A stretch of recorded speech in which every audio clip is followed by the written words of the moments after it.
Welcome हाडा members, आप सबका स्वागत है आज की एक ट्रेनिंग में। जो लोग पहले 2 दिन प्रेजेंट रहे हैं, हालांकि उस दौरान कुछ ज्यादा हम कर नहीं पाए, तो let us start from the beginning, ताकि हम एक कंटिन्यूटी बना के उस तरीके से आगे इस चीज को बढ़ा सकें। ठीक है, तो ये जो ट्रेनिंग आपके लिए कंडक्ट की गई है हाडा के द्वारा, उसका मकसद है let us improve and grow with संयम कंसल्टेंट्स, आपके ग्रोथ पार्टनर, आपके कंसल्टेंट। हम सभी लोग अपने अपने बिजनेसेस को बहुत अच्छे तरीके से मैनेज कर रहे हैं, इसीलिए हम लोग शहर की क्रीम कहे जाते हैं। तो हम सभी एंटरप्रेन्योर हैं, हर बंदा अपने तरीके से अपने काम को कर रहा है और हर कोई और ज्यादा तेज स्पीड से ग्रो करना चाहता है। हम सब चीजों को बहुत अच्छे तरीके से मैनेज भी करना चाहते हैं और हमने बहुत सारी फ्यूचर प्लानिंग्स भी कर रखी है। इसके साथ साथ हम सभी की इच्छा ये रहती है कि हमारा अपने बिजनेस पे कंप्लीट कंट्रोल रहे, हर एक चीज हमारे काबू में रहे। और इसके लिए हमने बहुत सारे समय भी स्पेंड किया है और अपना पैसा भी लगा रखा है। तो बहुत सारे रिसोर्सेज हमने ऑलरेडी अपने उस मैनेजमेंट को इंप्रूव करने के लिए लगा रखे हैं। अपना समय लगाया, प्लानिंग किया, कुछ हमने कुछ सॉफ्टवेयर्स के माध्यम से, कुछ और चीजों के माध्यम से हम उन चीजों को मैनेज कर रहे हैं। मगर यदि हम देखें कि हमारी उम्मीदें क्या हैं और वास्तविकता क्या है, उम्मीदें और वास्तविकता में कहीं ना कहीं हमें हो सकता है थोड़ा मोटा गैप देखने को मिलता। हम चाहते हैं कि हमारी जितनी भी आउटस्टैंडिंग्स हैं बाजार में, वो सब हमारे कंट्रोल में रहे। मैं एक्सपेक्टेशंस की बात कर रहा हूं, जो आपको स्क्रीन पे दिखाई दे रही है वो केवल आपकी एक्सपेक्टेशंस है। हम सभी अपनी आउटस्टैंडिंग को कंट्रोल करना चाहते हैं। हम चाहते हैं कि हमारे पास जो स्टॉक का लेवल है, हम ऐसे स्टॉक्स मेंटेन करें जो हमें फ्रूटफुल हैं, अननेसेसरी स्टॉक ना हो हमारे पास, और हमारे एक्सपेंसेस हमारे कंट्रोल में रहे। हम चाहते हैं कि हमारा कस्टमर हमारे प्रति वफादार रहे, लॉयल रहे, और हमारे से ऐसे रिलेशन रहे उसके कि वो लंबे समय तक हमारे साथ जुड़ा रहे, क्योंकि वो भी हमारी एक एसेट ही है।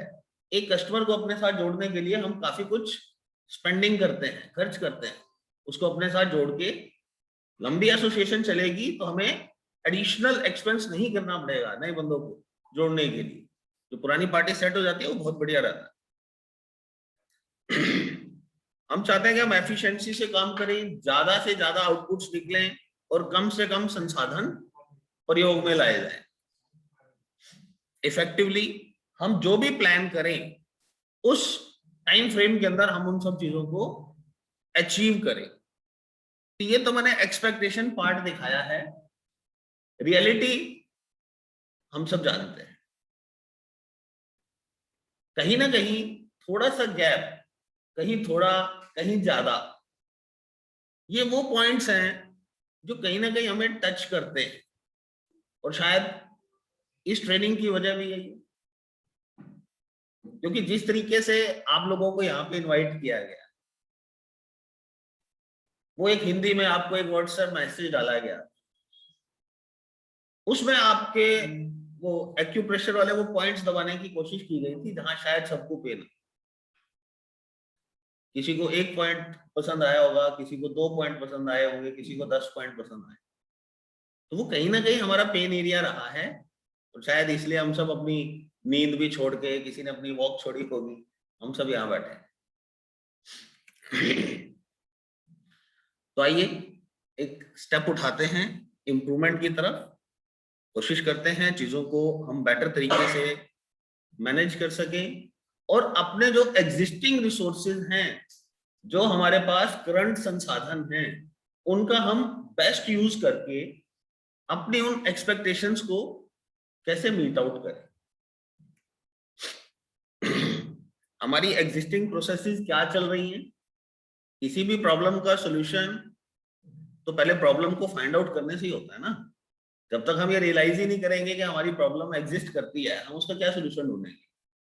तो पहले तो ये देखना जरूरी है कि हमारे यहाँ पे कुछ प्रॉब्लम है, एग्जिस्टिंग हम किस तरीके से चीजों को मैनेज कर रहे हैं, और इम्प्रूव प्रोसेसेस हमें डिजाइन करने पड़ेंगे कि हमें क्या सुधार लाने की जरूरतें हैं, हमें उसके ऊपर बात करनी पड़ेगी। और सिर्फ बात करने से बात नहीं बनेगी, उसको हमें एक डिसिप्लिन्ड वे के अंदर एग्जीक्यूशन में भी लाना पड़ेगा। प्लानिंग तो हम बहुत सारी करते हैं, बट सिरे कितनी चढ़ती वो देखने की बात है। तो उसके लिए हम एक डिसिप्लिन एनवायरनमेंट में काम करेंगे, तभी बात हो पाएगी।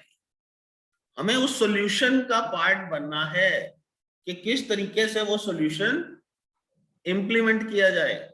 हमें कमांडर बन के कमांड्स नहीं देनी। हम अगर कमांडर, वो फिर वो जो कौन सी फिल्म थी शोले में, असरानी वाला रोल हो जाएगा, आधे इधर आधे इधर, बाकी सब मेरे पीछे, तो मैं अकेले ही रह जाऊंगा।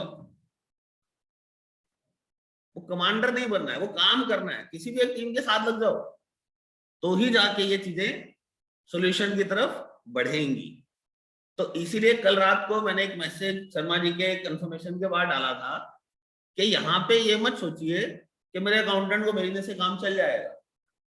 ये जो ट्रेनिंग कंडक्ट की गई है ये बिजनेस ओनर्स के लिए है। इसमें हम हर लेवल के बंदे का एक अलग विजन होता है। तो बिजनेसमैन का इन चीजों को देखने का जो नजरिया है, हम उस नजरिए की बात कर रहे हैं, और वो नजरिया आपके एम्प्लॉय में आ ही नहीं सकता। उसकी सोच एक अलग लेवल पे है, आपकी सोच एक अलग तरीके से। तो हम उस बिजनेसमैन वाली सोच के तरीके से इन सब चीजों को देखने वाले हैं। ये आपके ट्रेनर संजय मेहता, आप लोग कई सालों से हमारे साथ जुड़े हैं। 98 से मैं आईटी इंडस्ट्री में हूँ। कंप्यूटर हार्डवेयर वेंडर के तौर पे काम स्टार्ट किया था, फिर सेल एंड सर्विसेज देते हुए हमने करीबन 14 साल बिताए। 2012 तक मैंने कंप्यूटर हार्डवेयर का काम किया है। आप में से कई मेरे एएमसी क्लाइंट भी रहे हैं। हमने फिर सिक्योरिटी सिस्टम्स का काम भी किया है, बायोमेट्रिक मशीन्स, गाड़ियों के जीपीएस, सीसीटीवी कैमरास। तो ये सॉल्यूशंस में हमने आप में से कई लोगों को बेचे हैं। इसके बाद 2004 से मैं टैली के साथ एसोसिएटेड हूँ। 2004 में मैं टैली से जुड़ा था एज ए सेलर। जो कंप्यूटर्स का काम करते थे तो किसी ने टैली मांग लिया, तो उस समय हमने टैली उसको अरेंज करके दिया। जैसे हम और भी कोई प्रोडक्ट बेचते हैं उस तरीके से हमने टैली लेके दिया था। हमारे नारंग जी हमारे टैली के सबसे पुराने कस्टमर्स में से हैं। ऑटो मार्केट की अगर मैं बात करूँ तो स्टार्टिंग डेज में उन्होंने मेरे से टैली ले लिया था। उसके बाद गुलशन जी जुड़े हमारे साथ, 2007 की बात आई थी। उसके बाद तो फिर राजस्थान स्पेयर हाउस है और काफी हमारे साथ एसोसिएशन होती चली। इस समय हिसार और सराउंडिंग एरिया में हम 1000+ कस्टमर्स को टैली सॉफ्टवेयर सेल कर चुके हैं और सर्विसेज दे रहे हैं। इसमें वाइड वैरायटी ऑफ कस्टमर है हमारे साथ, जो ट्रेडिंग का काम करते हैं, मैन्युफैक्चरिंग का भी करते हैं और सर्विस इंडस्ट्री में हमारे साथ। हमारा एक ही मोटो है कि आपकी जिंदगी को हम कितना सिंपल बना सकें। अब देखो, हर एक चीज जो सॉल्यूशंस आते हैं, जो करंट आईटी की इंप्रूवमेंट है या जो भी रिकमेंडेशन हो सकती है, वो हम आपको समय समय पे सजेशंस देते रहते हैं। बट हर एक चीज जो आएगी तो वो अपने साथ एक कोई ना कोई कॉस्ट भी लेके आएगी। बट वो कॉस्ट अगर आपको अच्छी रिटर्न ऑन इन्वेस्टमेंट दे रही है, वैल्यू फॉर मनी दे रही है, तो वो आपको पिंच नहीं करेगी। तो हमारी कोशिश यही रहती है कि आपकी जो भी स्पेंडिंग हो वो फ्रूटफुल हो। हमारा एक इंस्टीट्यूट चलता है टैली एक्सपर्ट के नाम से। टैली एक्सपर्ट हमने स्टार्ट किया है 2018 में। ये लाहौरिया चौक पे है और यहाँ मैं सिर्फ मॉर्निंग और इवनिंग में ही टाइम दे पाता हूँ। 2 घंटा सुबह क्लास लेते हैं, 2 घंटा शाम को। तो अब 15 दिन के लिए हम आपके साथ हैं, तो 2 घंटा सुबह वहां की बजाय यहाँ चलने वाला है। इसके अंदर हमारा जो कोर्स रहता है वो हम 3 अलग अलग लेवल पे कोर्स करते हैं। फ्रेशर्स के लिए अलग कोर्स बनाया हुआ है जिसमें उनको मैनुअल अकाउंटिंग से लेके और जीएसटी रिटर्न फाइलिंग तक सिखाई जाती है। फिर अकाउंटेंट्स के लिए एक कोर्स है जिसके अंदर जो अकाउंटेंट्स के पेन एरियाज हैं उसको एड्रेस करते हैं। और तीसरा हमारा जो कोर्स है बिजनेसमैन टू स्मार्ट बिजनेसमैन, आप सब लोग जिसका हिस्सा है। तो ये वो बिजनेसमैन टू स्मार्ट बिजनेसमैन वाला कोर्स है जिसके अंदर आप सब लोग आज यहाँ पे उपस्थित हैं। इस कोर्स के अंदर आज हमारा डे 1 है। डे 1 पे हमने कुछ सिलेक्टेड टॉपिक्स ही लिए हैं कि एक बिजनेसमैन को क्या बेसिक प्रॉब्लम्स कह लो या बेटर मैनेजमेंट कह लो, प्रॉब्लम कहना तो अलग बात है, बेटर मैनेजमेंट कह लो, उस तरीके से इस कोर्स को डिजाइन किया गया है कि हम आपको कुछ ऐसा डिलीवर कर सके। तो पहले दिन का हमारा पहला टॉपिक है क्रेडिट कंट्रोल। तो अब ये जो क्रेडिट है हम देते क्यों हैं? क्योंकि क्रेडिट किसी भी बिजनेस के लिए बहुत जरूरी है। इसके बहुत सारे फायदे भी होते हैं क्रेडिट देने के। क्यों हमने उधार दी? हम जब किसी को क्रेडिट ऑफर करते हैं तो कस्टमर्स जो अपनी खरीदने की शक्ति है उनकी, उसमें स्पीड आ जाती है। कुछ हो सकता है कि वो प्लानिंग कर रहा हो मैं लेट लूंगा, बट जब आप उसको क्रेडिट ऑफर कर देते हो तो वो अपने डिसीजंस जल्दी ले लेता है कि हाँ मैं ये अभी खरीद सकता हूँ, है कि नहीं? क्योंकि अगर हम उसको उधार देंगे तो हम उसके डिसीजंस को प्रीपोन कर सकते हैं, ठीक है ना? आप अगर बल्क उसको बेचना चाह रहे हो और आप उसके साथ स्कीम लगा के दे देते हो कि भाई उधार दे दूंगा इतने दिन, तो वो उसी समय डिसीजन ले लेता है, उसको सपोर्ट मिल जाती है, उनके खर्चे का लेवल भी बढ़ जाता है। एक तो वो जल्दी डिसीजन ले लेते हैं और एक वो बड़ा डिसीजन ले लेते हैं। जितना उन्होंने खर्च करना था, जितना उन्होंने इन्वेस्ट करना था, आपने उसका लेवल बढ़ा दिया उसको वो क्रेडिट की सपोर्ट देके। आप अपने कंपटीशन को किल करने के लिए भी उधार देते हैं। कितने दिन की उधार मिल रही है? तो 7 दिन की, 15 दिन बाद दे दी। तो ये हमारी बिजनेस प्रैक्टिसेस हैं।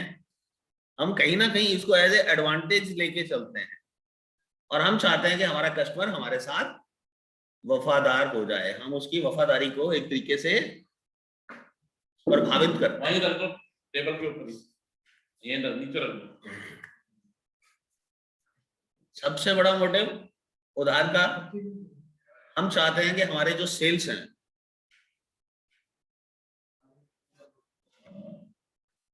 अब मिल रही है,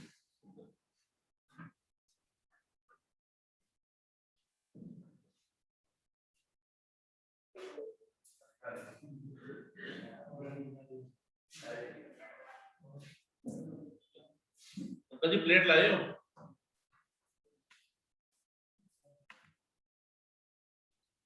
कस्टमर लॉयल्टी विन करना चाहते हैं हम, इसलिए भी हम मार्केट में उधार फेंकते हैं।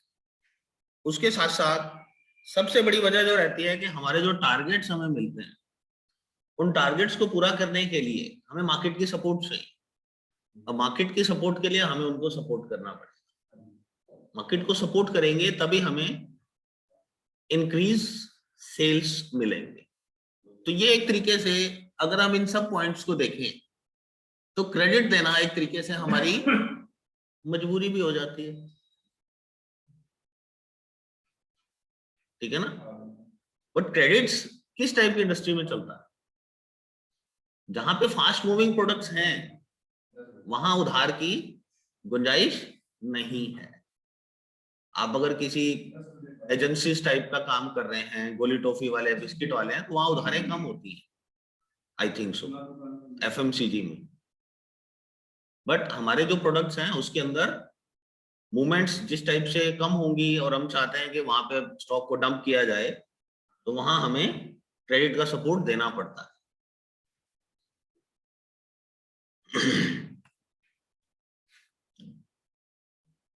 तो हम इस बात को ऐसे भी कह सकते हैं कि credit is the necessary evil, जो जरूरी भी है और बुराई भी है। तो हमारे बिजनेस का एक ऐसा जरूरी अंग है जो हमें बाद में परेशान भी करता है। तो इसके कुछ नुकसान भी होते हैं। इसके एक नुकसान सबसे बड़ा यह है कि हमारे जो पैसे हैं डूब सकते हैं, बैड डेट्स। अब अगर हमारा पैसा रुक जाता है तो हम कलेक्शन के कुछ ना कुछ साधन अपनाते हैं, मतलब उससे रिकवरी के, कि किस तरीके से वो पैसा रिकवर किया जाए। रिकवरी के लिए मैं रिकवरी एजेंट्स लगाने की बात नहीं कर रहा हूं, बट हमें किसी ना किसी स्टाफ को तो अपॉइंट करना पड़ेगा, किसी ना किसी बंदे को उसके पीछे लगाना पड़ेगा, चाहे फोन करने पड़ेंगे, चाहे मिल के आना पड़ेगा। तो वो एक हमारी एडिशनल कॉस्ट लगती है। तो उसके बाद नहीं पैसा आएगा तो हमें बैड डेट्स मान के भी बुक्स के अंदर बुक करना पड़ेगा। कैश क्रंच, मार्केट में उधार पड़ी है करोड़ों रुपए की। अब वो उधार किस लिए है? क्योंकि हमने उनको स्टॉक दिया।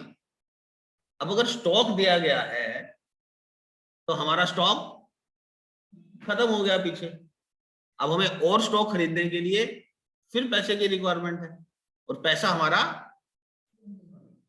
मार्केट में फंसा हुआ है। तो उसके लिए फिर हम क्या करेंगे? हम अपने कैश फ्लो को इंप्रूव करने के लिए या तो हम बैंकों से मदद लेंगे। बैंकों से मदद का मतलब हमारी सीसी यूज करेंगे। सीसी यूज करेंगे तो उसकी एक एडिशनल कॉस्ट होगी। और या फिर हम जिन सप्लायर से हम डील कर रहे हैं उन सप्लायर्स के साथ हम अपनी क्रेडिट टर्म्स को इंप्रूव करने की बात करें कि वो अब मुझे उधार दे और मैं आगे उधार दूं। तो कहीं ना कहीं हमें उस चीज के लिए मैनेजमेंट करना पड़ता है। क्रेडिट कंट्रोल के लिए साधन, स्टेप्स क्या क्या उठाने पड़ते हैं? हमें अपने जो कस्टमर्स हैं उनकी एक कैटेगराइजेशन होनी चाहिए। आप खुद देखिए, जब आप किसी भी तरीके की सपोर्ट बैंक से मांगने जाते हैं तो वो सबसे पहले आपका सिबिल स्कोर चेक करते हैं। सिबिल स्कोर आपका ट्रैक रिकॉर्ड है, फाइनेंशियल रिकॉर्ड का आपकी कैसा हिस्ट्री रही है, उसको देख के आपका बैंक आपको लोन उपलब्ध कराता है। और हम जब किसी पार्टी के साथ डील करते हैं तो हमारे को भी लगभग उसी टाइप से उस पार्टी की क्रेडिबिलिटी चेक कर लेनी चाहिए मार्केट में, और वो हम करते भी हैं। उस क्रेडिबिलिटी के साथ कि उस पर कितना विश्वास किया जा सकता है, उसकी हमें क्रेडिट लिमिट्स सेट करनी चाहिए। वो कितनी सेल दे रहा है उस हिसाब से उसकी क्रेडिट लिमिट सेट करोगे। जिसकी मंथली सेल ही 1 लाख रुपया है, उसकी लिमिट 10 लाख रुपए करने का क्या फायदा है? क्रेडिट देने का मकसद था सेल को बढ़ाना, और सेल को वो सपोर्ट ही नहीं कर रहा है बंदा, तो फिर हम उसकी क्यों क्रेडिट लिमिट्स मेंटेन करेंगे? हमें उसको लिमिट कर देना चाहिए अमाउंट वाइज। और दूसरा, हमें उसके क्रेडिट डेज सेट कर देने चाहिए। भाई 7 दिन की उधार है मतलब 7 दिन की उधार। अब वो फिर इमटेरियल हो जाता है कि उसकी अमाउंट में लिमिट कितनी है। अगर वो 100 रुपए का सामान भी लेके गया है और उसके साथ हमारी लिमिट 7 दिन की सेट है, तो 7वें दिन या 8वें दिन हमारे पास वो 100 रुपए आ जाने चाहिए, तभी तो सिस्टम चलेगा। उसके अंदर हम अमाउंट नहीं देख रहे हैं, उसकी लिमिट तो 1 लाख रुपया थी, बट हम उसके साथ जो एक प्रैक्टिसेस सेट कर रहे हैं, हम अपने एक सिस्टम का, अपनी प्रोसेस का उसके ऊपर एक प्रभाव डाल रहे हैं कि हमारे यहाँ पे अमाउंट या क्रेडिट डेज दोनों में से जो भी एग्जॉस्ट हो गया आपको पेमेंट देना पड़ेगा, अदरवाइज नेक्स्ट बिलिंग्स के ऊपर फर्क पड़ सकता है। तो ये चीजें हमारे को हमारी कंट्रोल, क्रेडिट्स को कंट्रोल करने में हेल्प कर सकती है। तो ऐसी हमें पॉलिसीज बनानी पड़ेंगी और उसको स्ट्रिक्टली, ये काम हम सब लोग करते ही हैं। अर्ली पेमेंट करेगा, तेरे को 30 दिन की उधार दी हुई थी तो 30 दिन की भी उधार नहीं लेना चाहता, अर्ली पेमेंट करेगा तो हम आपको डिस्काउंट्स भी ऑफर करेंगे। अर्ली पेमेंट के ऊपर डिस्काउंट है, तो हमने पहले सोच रखा है कि मेरा इतना कॉस्ट तो लग नहीं है। अगर वो 15 दिन 30 दिन के बाद पैसा देगा तो भी तो मेरा सीसी का ब्याज लगने वाला था। उस हिसाब से अगर मैं उसको अमाउंट वाइज डिस्काउंट ऑफर कर दूं, हाथ में पैसा जल्दी आ जाएगा और वो रोटेशन के लिए पैसा अवेलेबल होगा, कैश फ्लो हाथ में होगा, तो हम और बाइंग कर सकते हैं।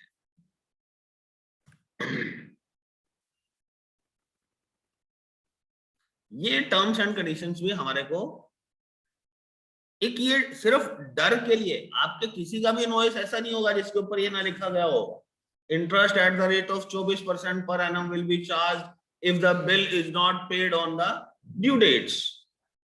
बट ईमानदारी से बताइए कितने लोग चार्ज कर रहे हैं, कितने लोग चार्ज कर रहे हैं? एक ही हाथ उठाया। हमारी टर्म्स, हमारे कानून, हमारे नियम अगर हम ही इज्जत नहीं कर रहे हैं तो कौन इंप्लीमेंट कराएगा इसको? वो दिखावे के लिए लिखी है वो लाइन, डिलीट कर दो आज अपने बिल के ऊपर, जरूरत नहीं है उसकी। क्यों लिखा गया है? तो डिसिप्लिन आपको खुद मेंटेन करना है कि कैसे करें। ये तो हमने एक आज की ट्रेनिंग की भूमिका बनाई थी। आओ आज हम इसको प्रैक्टिकली टैली के साथ करके देखते हैं। टैली के अंदर कुछ फीचर्स इनबिल्ट हैं हमारे पास। बिल वाइज डिटेल्स मेंटेन की जाती हैं। आप पार्टीज की क्रेडिट लिमिट सेट कर सकते हो, उनके क्रेडिट डेज सेट कर सकते हो, और आप उनके लेट पेमेंट्स के ऊपर इंटरेस्ट भी चार्ज कर सकते हो। तो ये जो अभी तक हमने शेयर किया, इसके ऊपर आप में से कोई भी बंदा कुछ अगर कहना चाहता है तो वेलकम है, क्योंकि ये एक प्लेटफॉर्म जिसके अंदर हम एक बिजनेसमैन टू स्मार्ट बिजनेसमैन की बात कर रहे हैं। अपने एक्सपीरियंसेस हम शेयर कर सकते हैं। आप सभी जिनके पास लैपटॉप्स हैं, लैपटॉप्स ऑन कर लीजिए, बाकी लोग मेरी स्क्रीन देखते रहेंगे, क्योंकि ये ट्रेनिंग हम जो चाह रहे हैं कि आपका हैंड्स ऑन एक्सपीरियंस होना चाहिए। सिर्फ ऐसा ना हो कि आप लोग प्रेजेंटेशन देख के चले जाएं और मेरे से उम्मीद करें कि मैं आपको ये वीडियो दे दूं। अब वीडियो देखने से थोड़ा ना आपकी उधार आने वाली है, उधार तो एक्शन लेने से आने वाली है भाई साहब। मेरा वीडियो देखोगे, आधा पौना घंटा और खराब करोगे, उस आधे पौने घंटे में अगर हम वर्किंग कर लें तो हो सकता है 4-5 उधार ही निकल आए हमारे, तो बेटर रहेगा। तो हमें इस काम को प्रैक्टिकली करके देखना है। टैली नहीं है किसी के कंप्यूटर में तो मैं बता देता हूं कैसे आपको डाउनलोड करना है।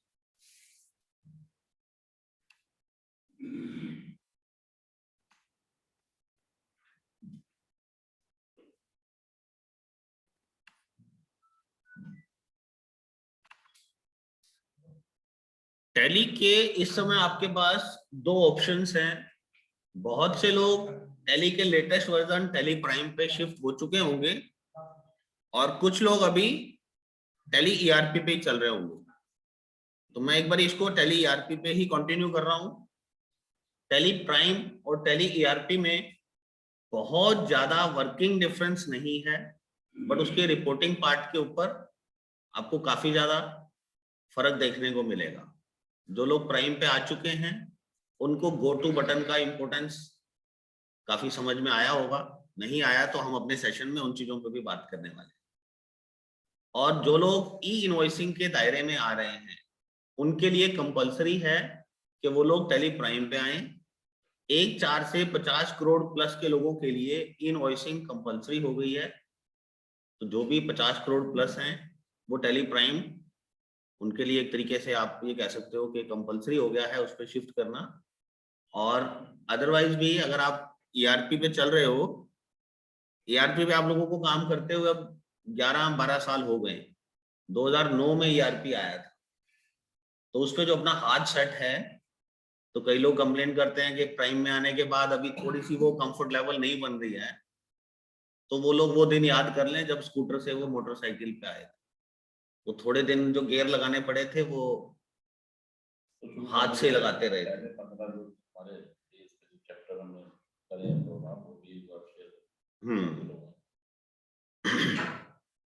चलो, शर्मा जी कह रहे हैं कि एक बार आपसे ये शेयर किया जाए कि हम अगले 15 दिनों में हमारा एजेंडा क्या रहने वाला है, पहले एक बार आपको वो क्लियर कर दिया जाए। हाँ जी, ये सर इसलिए आज मैं बैठ के काम कर रहा हूँ, नहीं तो मैं खड़ा होके ज्यादा पसंद करता हूँ। एक ट्रायल चल रहा है रिकॉर्डिंग करने का। हाँ जी, ये कोशिश है कि आपको इसकी देखते हैं कितने सक्सेस हो पाएंगे।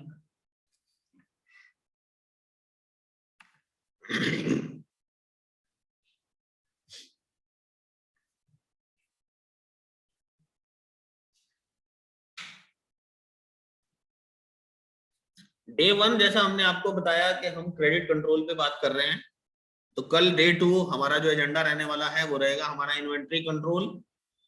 हम लोगों के पास स्टॉक्स, हम जितनी मर्जी प्लानिंग कर लें, हमारी प्लानिंग से बाहर जाते ही रहते हैं। वेयर हाउसेज किस तरीके से बड़े होते चले जाते हैं, वो हम शर्मा जी का एग्जाम्पल कई बार ही देते हैं। 378 से शुरू होते हुए हम विकास नगर आते हैं, फिर हम सिरसा रोड चले जाते हैं, फिर हम वहां से वो कुछ एकड़ वाली जमीन खरीद के उसके ऊपर वेयर हाउस बनाते हैं।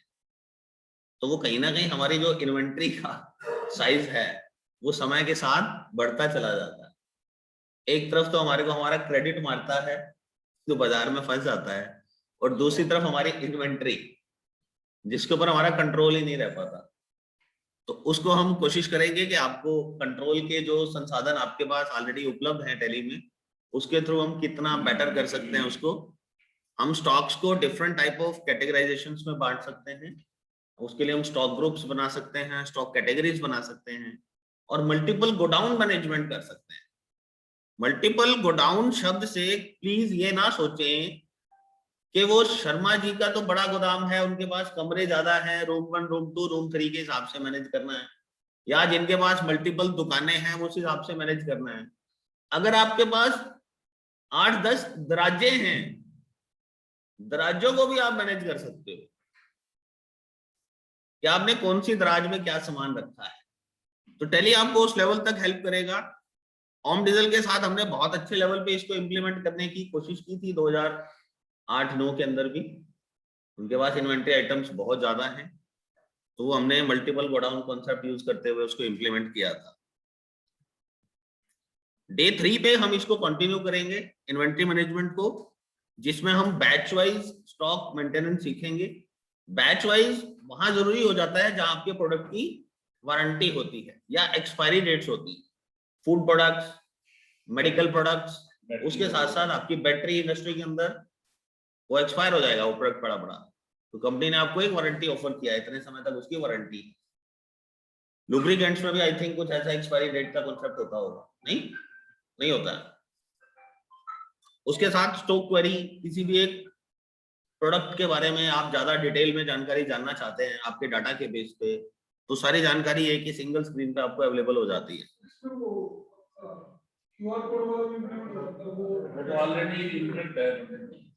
क्यूआर कोड तो इनवॉइसिंग के लिए, हाँ वो कर सकते हैं। Top buyer and top seller, किसी भी प्रोडक्ट के लिए मेरा टॉप बायर कौन है और मैं किससे सबसे ज्यादा वो प्रोडक्ट खरीद रहा हूं, वो हम एनालिसिस कर सकते हैं। Day 4 inventory management and customer loyalty management. हम बात कर रहे हैं कि हमारा कस्टमर हमारे प्रति लॉयल रहे, तो उसके लॉयल रहने के लिए जरूरी है कि उसके साथ जो कमिटमेंट्स की जा रही हैं वो कमिटमेंट्स फुलफिल की जाएं। कमिटमेंट्स फुलफिलमेंट के लिए अभी हम लोग जब मंथ एंड का प्रेशर होता है, जैसे आज शुरू हो चुका, आज 25 से 31 तक हम सिर्फ वादे करने वाले हैं। यार तू ये ले ले, मैं ये कर दूंगा, उधार तू चल 2 महीने बाद दे दियो, रूटीन में 1 महीना है 2 महीने बाद दे दियो, कोई बात नहीं, तेरे को 100 पीस चाहिए तो 1000 ले ले। मतलब 100 वाला 1000 नहीं लेगा, वो 500-600 वाले को आप खींच के 1000 तक ले जा सकते हो। तो उसमें हम बहुत कुछ करने वाले हैं। तो उसकी लॉयल्टी विन करने के लिए कुछ चीजें जरूरी हैं। उसके लिए टैली ने आपको sale order and purchase order management दिया है, ताकि जो चीजें जो कमिटमेंट्स ऑर्डर लेते समय की गई हैं वो आपको in reality at the time of deliveries भी दिखनी चाहिए। जब आपकी एग्जीक्यूशन प्रॉपर होगी और उसको पता लगेगा कि आपने जो वादा किया था उसी हिसाब से माल डिलीवर हुआ है, तो डेफिनेटली लॉयल्टी बढ़ती है। और उस चीज को आप सॉफ्टवेयर के जिम्मे डाल के छोड़ सकते हो, क्योंकि ह्यूमन माइंड कितनी चीजें हम याद रख पाएंगे, एक लिमिट है। रीऑर्डर लेवल्स, अपने स्टॉक्स के लेवल्स कैसे मेंटेन करने हैं, मिनिमम कितना मेरे पास माल होना चाहिए, हर एक आइटम के लिए आप अलग अलग डिफाइन कर सकते हो, और अभी उसका क्या करंट स्टेटस चल रहा है, तो उसको भी हम देखेंगे कि हम टैली में कैसे मैनेज कर सकते हैं। डे 5 का हमारा प्लान है सिंप्लीफाइड इनवॉइसिंग का, कि आपके इनवॉइस करने की जो प्रक्रिया है उसको आसान बनाया जाए। उसके अंदर आप वाउचर क्लासेस को यूज कर सकें और प्राइस लिस्ट का भी आप बहुत अच्छे तरीके से यूज कर पाए, क्योंकि हर एक चीज के रेट याद रखना, क्योंकि हमारी इन्वेंटरी आइटम्स इतनी ज्यादा हैं। टैली ये तो याद रखता है कि मैंने इस आइटम की लास्ट सेल कितने में की थी, मगर किस पार्टी के लिए या किस टाइप से मैं रेट लिस्ट लगाना चाहता हूं, तो वो हम मल्टीपल प्राइस लेवल ऑप्शन से मेंटेन कर सकते हैं। ये सब हम प्रैक्टिकली सीखने वाले हैं। Sharing invoices and reports with customers through email, WhatsApp etcetera. अपने कस्टमर्स को किस प्रकार उसके इनवॉइसेस भेजे जाएं। आमतौर पे माल के साथ ही इनवॉइस जाता है और उसके बाद भी यार मेरे को तो बिल ही नहीं मिला, इस टाइप की कंप्लेंट्स कई बार सुनने को मिलती है। तो वो ना हो उसके लिए हम इंश्योर कर सकते हैं कि उनके बकायदा हमने अगर सारी केवाईसी फॉर्म फिल करा के रखा हुआ है, अबे हम हर एक जगह पे अपना केवाईसी फॉर्म फिल करके देते हैं, अपने डीलर का भी भरवा लो, उसकी भी सारी कॉन्टेक्ट डिटेल्स अपने पास रख लो, ताकि आपको उसमें हेल्प मिल सके बाद में उससे कॉन्टेक्ट करने में। उसकी मेल आईडी, व्हाट्सएप नंबर लेके आप रख सकते हैं। Creating tour plans. हम अलग अलग दिन अलग अलग शहरों में जाते हैं, उन टूर प्लान्स को आप कैसे प्लान कर सकते हैं, और आपकी जो आउटस्टैंडिंग्स उन टूर प्लान के हिसाब से हैं। आपके स्टाफ को जो वहां पे टूर पे जा रहा है उसको सिर्फ उन्हीं लोगों का ही पर्चा देना है, ठीक है, उन्हीं लोगों से रिलेटेड जानकारी देनी है। तो इसमें भी हम काफी बढ़िया तरीके से मैनेज कर सकते हैं। Expense control through budget management. Bharat सरकार जिस तरीके से हर साल अपना बजट बनाती है और फिर उसके बाद ही अपनी इनकम और एक्सपेंसेस उसके रियल में चलते हैं, और साल के अंत में जाके फिर वो एक ब्यौरा निकलता है कि हम अपने पुराने बजट को कितना मीट आउट कर पाए। बजट होता है एक प्लानिंग, कि हमने प्लान किया कि हम इस तरीके से अपनी स्पेंडिंग्स करेंगे, अपने खर्चों को इस प्रकार कंट्रोल करेंगे, और रियलिटी में वो हुआ क्या, उनके बीच में डिफरेंसेस कहाँ रहे, उसको हम कंपेयर कर सकते हैं। वो हम बजट मैनेजमेंट में सीखेंगे। Day 9 banking. टैली के अंदर आपको बैंकिंग की किस किस टाइप की सपोर्ट मिलने वाली है। कैश या चेक जब हमें डिपॉजिट करना होता है, हमें वोचर फिल करके देना है बैंक को, तो वोचर फिलिंग आपकी टैली से भी हो सकती है। वो आपके लिए काफी टाइम सेविंग टूल हो सकता है। आप जो चेक्स इशू करते हो पार्टीज को, आजकल तो खैर एनईएफटी होने लगी तो चेक इशू कम किए जाते हैं, फिर भी कोई 10-20% ऐसा काम रहता है जहां पे आपको आज भी चेक देने पड़ जाते हैं। तो वहां पे आप चेक प्रिंटिंग टैली से यूज कर सकते हो। जितना भी आप मैनुअली फिल करते हो, पार्टी का नाम, amount, figures, amount in words, date, cross करना, वो सब टैली करके दे सकता है। आपको सिर्फ सिग्नेचर करना है और हैंडओवर कर सकते हो। इसमें एक सबसे खास बात है, आपका बैंक चाहे कोई भी हो, उस सबकी सेटिंग टैली के पास है। टैली ने सभी बैंक्स के जो सर्वर्स हैं उनके साथ अपने आप को इंटीग्रेट किया हुआ है। करीबन करीबन 500 बैंक्स, और हर एक बैंक के 4-4, 5-5 फॉर्मेट, उसकी सारी जो डायमेंशंस हैं वो टैली में इनबिल्ट है। करीबन 2 से 2,500 चेक के फॉर्मेट्स टैली को पता है, और आपको वो स्क्रीन पे दिखा देगा कि हाँ जी आपका कौन सा चेक है, आप वहां से कलर देख के पसंद कर सकते हैं। इतना इजी सिस्टम टैली ने बनाया है। Bank reconciliation. बैंक रिकंसिलेशन के लिए ऑटो बैंक रिकंसिलेशन भी ऑप्शन है। आप अपने बैंक से स्टेटमेंट डाउनलोड करो और टैली को बता दो कि स्टेटमेंट वहां पड़ी है, उसको रिकंसाइल करके बता देगा। तो ये एडवांस टूल्स हैं हमारे पास। पोस्ट डेटेड ट्रांजेक्शंस, कुछ हमने आने वाले टाइम की जो ईएमआईज हैं वो तो पोस्ट डेटेड जानी ही जानी है, उस डेट को वो हम पहले से ही पोस्ट करके रख दें, कोई दिक्कत नहीं। हमारी पार्टीज हमारे को जो चेक्स देती हैं, कई बार वो एडवांस डेट के चेक देती है, तो उन चेक्स को कैसे हम मैनेज करें टैली के अंदर। अब उसकी एंट्री इसमें डाल के छोड़ दो तो टैली आपको खुद बताएगा कि आज कितने चेक लगने वाले। तो वो एडवांस टूल्स आपके पास हैं, बट हम उस तरीके से यूज नहीं कर रहे हैं।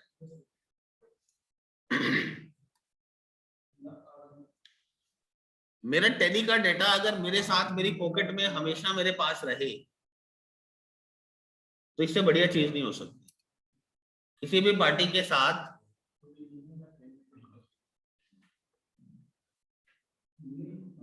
जब आप मिलने जाते हो तो वहां आपको उसके डाटा की स्टेटमेंट की जरूरत होती है, और वो डेटा अगर आपको वहीं मिल जाए तो उससे बढ़िया बात नहीं हो सकती। और वहां बैठ के अगर आपकी कुछ एंट्री फाइनल होती है तो आप एंट्रीज भी उसमें डाल सकते हो। तो ये रिमोट एक्सेस फैसिलिटी टैली में है, ये कैसे यूज करते हैं वो आपको सिखाया जाएगा। Security control, restricted access to data entry and reports. आप अपने डेटा के ऊपर लॉक भी लगा सकते हो। लॉक मुझे पता है सबने लगा रखा, और आप सभी डिस्ट्रीब्यूटर लोग हैं, तो मुझे नहीं लगता कि कोई भी ऐसा बंदा होगा जो अकेला काम कर रहा है उस डाटा पे। मल्टीपल लोग भी काम कर रहे हैं, आप कर रहे हैं, आपका अकाउंटेंट कर रहा है, आपका बेटा कर रहा है, आपका भाई कर रहा है, और सबको एक ही पासवर्ड पता है। ये तो हमने ताला लगाया और चाबी बांट दी। चाबी की उतनी डुप्लीकेट कॉपी बना के तो आएगा, तो खोल लियो, मैं आऊंगा मैं खोल लूंगा। तो उसी तरीके से चल रहा है। तो उसकी वो, हम अपनी क्लास में एग्जांपल देते हैं, 100 में से 99 घरों में चाबी छुपाने की जगह घर में ताला लगा के कहते, या तो ऊपर दरवाजे के ऊपर वाली जगह पे, या पायदान के नीचे, या साइड में गमला पड़ा है उसके नीचे पड़ा होगा। वो ऐसी कुछ जगहें फिक्स होती हैं हर घर के। और यहाँ तक कि हमारे को बॉलीवुड की कई फिल्मों में भी ये चीजें देखने को मिल जाती है। तो हम पासवर्ड लगा भी देते हैं, और ऐसा इजी पासवर्ड लगा देते हैं कि किसी के लिए भी गैस करना बड़ा आसान होता है। तो उस ताले का फायदा नहीं है। तो यहाँ हम आपको सिक्योरिटी कंट्रोल लगाना सिखाएंगे, जिसके अंदर आप हर बंदे को अलग अलग पावर्स के साथ उसका पासवर्ड इशू कर सकते हैं। मालिक है वो एंट्री करता ही नहीं है, उसको सिर्फ रिपोर्ट्स देखना है, तो उससे एंट्री की पावर ही छीन लो ना। वो गलती से भी किसी एंट्री को खोल के देख रहा है, वो गलती से भी एंटर हो गया, अमाउंट चेंज हो गया, बाप बेटे में लड़ाई होने वाली, भाई भाई में लड़ाई होने वाली। भाई 1 लाख की फिगर थी, उसको चेक करने बैठे, वो 10,000 होगी या 10 लाख होगी, कुछ भी हो सकता है। ठीक है ना। तो वो चीजें ना हो, उसके लिए हम सिक्योरिटी कंट्रोल्स को यूज कर सकते हैं। पहली ऑडिट। ऑडिट करना क्या होता है? ऑडिट करना होता है किसी के किए गए काम को वेरीफाई करना, अच्छे से चेक करना। ये चार्टर्ड अकाउंटेंट वाली ऑडिट की बात नहीं कर रहे हैं, वो कानून के हिसाब से चलता है। हम यहाँ कानून वाली ऑडिट की बात नहीं कर रहे हैं, हम तो चेकिंग की बात कर रहे हैं। उस चेकिंग के अंदर क्या है, हम ये देखना चाहते हैं कि आज कितनी एंट्रीज डली, कौन से ऑपरेटर ने कितना काम किया, और कौन से ऑपरेटर ने कितनी पुरानी एंट्रियों पे काम किया। भाई पुरानी एंट्रियों पे काम करने की क्या जरूरत होगी? एटलीस्ट पकड़ में आएंगी तो हम सवाल पूछ सकते हैं कि बेटा ये क्यों बदला। ठीक है ना। उसके लिए सबसे ज्यादा जरूरी है कि वो चीज सामने तो आए, पता तो लगे। तो वो पता लगाने का तरीका है टैली ऑडिट, ये भी हम सीखने वाले हैं। Payroll, staff salary management. Tally में इनबिल्ट है पेरोल। बहुत सारी कंपनीज अलग से सिर्फ पेरोल का सॉफ्टवेयर ही बेचती है, 10-10 हजार पे ले लेते हैं वो सॉफ्टवेयर। आपकी टैली में सिर्फ एक बटन दबाने से वो ऑन हो जाता है। वो 10,000 का सॉफ्टवेयर एक यस के पीछे छुपा हुआ है, उसमें ऑलरेडी इंटीग्रेटेड है। उसके अंदर आप स्टाफ की अटेंडेंस, उसकी बेसिक पे, EF PSI, PF ESI, ये सब मैनेज कर सकते हो।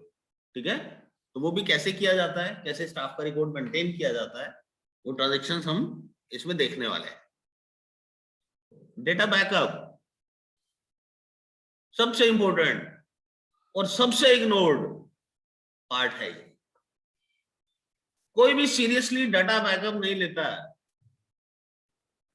और जिस दिन डाटा का लॉस हो जाता है उस दिन मेहता जी पैसे दे रखे हैं टैली को। अब पैसे तो हमने मर्सिडीज के भी दे रखे हैं, अब वो मर्सिडीज वाले मर्सिडीज चलाने तो नहीं आएंगे, अपने घर तक चला के तो इन्हीं को जाना है भाई साहब को। सेफ्टी की जिम्मेदारी रोड पे मर्सिडीज तो नहीं ले सकती, वो तो शर्मा जी की ड्राइविंग पे डिपेंड करता है। हाँ जी, ये सामान में वैरी करता है, किसकी चीज में कहां देखना है। मर्सिडीज और दिल्ली में तो आपको जिम्मेदारी होगी, आप चलते रहना है। नहीं जी नहीं, किसी की कोई जिम्मेदारी नहीं है। रोड पे आपने जब टैली इंस्टॉल किया, सर देखो रोड का मतलब क्या है, कोई भी कंपनी जिम्मेदारी उस चीज की ले सकती है जो उसकी प्रीमिसेस में हो रहा हो। ठीक है जी। जब तक गाड़ी मर्सिडीज के शोरूम में खड़ी है, उसकी चमक, उसकी जिम्मेदारी शोरूम की है। जब वो गाड़ी आपको डिलीवर कर दी गई तो वो आपकी ड्राइविंग स्किल्स हैं, वो आपको मैनेज करना है। कंपनी सर्विस कर सकती है, वो एक्सीडेंट होने से नहीं रोक सकती। ये किसी भी इंडस्ट्री में लागू होगा सर। टेली ने आपको सॉफ्टवेयर बेचा है, आपके डेटा को हमने बेचा ही नहीं था आपको। डेटा तो आपने बनाया है, बनाया आपने है तो आप ही मेंटेन करोगे। हम आपको तरीके देंगे कि किस तरीके से आप अपने डेटा को सेफ रख सकते हैं। और आज की डेट में तो बहुत सारे ऑप्शंस हैं। सबसे पहले जरूरत होती है डेटा की इंपॉर्टेंस को समझने की, कि हम अपने डाटा को तवज्जो कितनी देते हैं। एक शब्द है अमूल्य। जब मैं छोटा होता था तो अमूल्य शब्द मुझे बड़ा परेशान करता। अमूल्य मतलब जिसका कोई मोल नहीं। और जब इलेक्शन होते हैं, वो बैनर लगते थे उस टाइम पे कपड़े के बन के, उस पे लिखा होता था अपना अमूल्य वोट देकर हमें विजयी बनाए। मैं यार, जब वोट की कीमत ही नहीं है, अमूल्य मतलब जिसकी कोई कीमत नहीं है, जिसका कोई मोल नहीं है, वो अमूल्य शब्द अब समझ में आता है कि वो क्या कहना चाहते थे। उसका मोल हम कैलकुलेट ही नहीं कर सकते। उनका मतलब ये था कि बहुत इंपॉर्टेंट है, हम अनइम्पोर्टेंट समझ रहे थे। अब वही चीज हमारे डेटा के साथ है। हम सब लोग अपने कैश को तो बहुत रिस्पेक्ट करते हैं।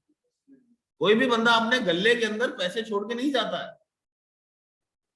गल्ले में जो 100 रुपए से नीचे के नोट है शायद वो पड़े रह जाए या चिल्लर पड़ा रह जाए। 100 रुपए का नोट होगा तो भी हमारे ब्रीफकेस में हमारे साथ जाए।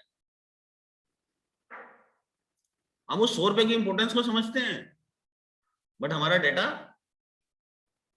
कल सुबह अगर आके हम कुर्सी पे बैठे, कंप्यूटर ऑन करें और कंप्यूटर कहे कि आपकी हार्ड डिस्क इज क्रैश, तो भाई साहब सिर्फ हार्ड डिस्क तो क्या 3,000 रुपए की आ जाएगी। गुलशन जी, हार्ड डिस्क तो 3,000 रुपए की आ जाएगी, और उसमें विंडो डालने वाला 500 रुपए लेगा, डाल देगा 3,500 रुपए। मगर जो उसके अंदर का डाटा है वो भाई साहब पसीने छुड़वा देगा, क्योंकि उसकी इंपॉर्टेंस हम डेली नहीं समझ रहे थे। उसकी इंपॉर्टेंस समझ ही उसी दिन आएगी। ये बिल्कुल वही बात है कि बंदे के जाने के बाद उसकी कीमत का एहसास होता है। तो डाटा की भी एहसास तभी दिलाता है वो, जब वो चला जाता है। उसके रहते हुए अगर हम उसकी इज्जत कर लें, उसकी मल्टीपल कॉपीज रख लें। कंप्यूटर जब स्टार्टिंग में आए थे तो उस समय पे हमारे बड़े बुजुर्ग जितने भी थे वो कंप्यूटर पे भरोसा नहीं कर रहे थे, कर ही नहीं पा रहे थे।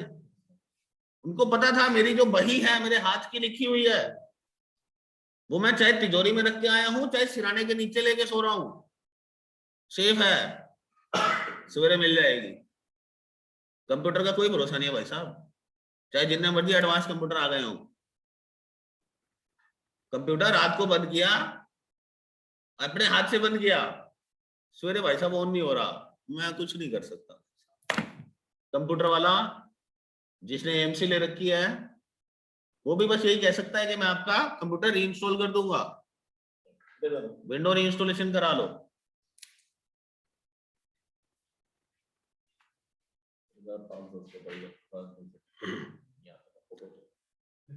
तो अपने डेटा की इंपॉर्टेंस को लेके हम अच्छे डिटेल में बात करने वाले हैं, और उसको कैसे संभाल के रखना है उसकी हम बात करने वाले हैं।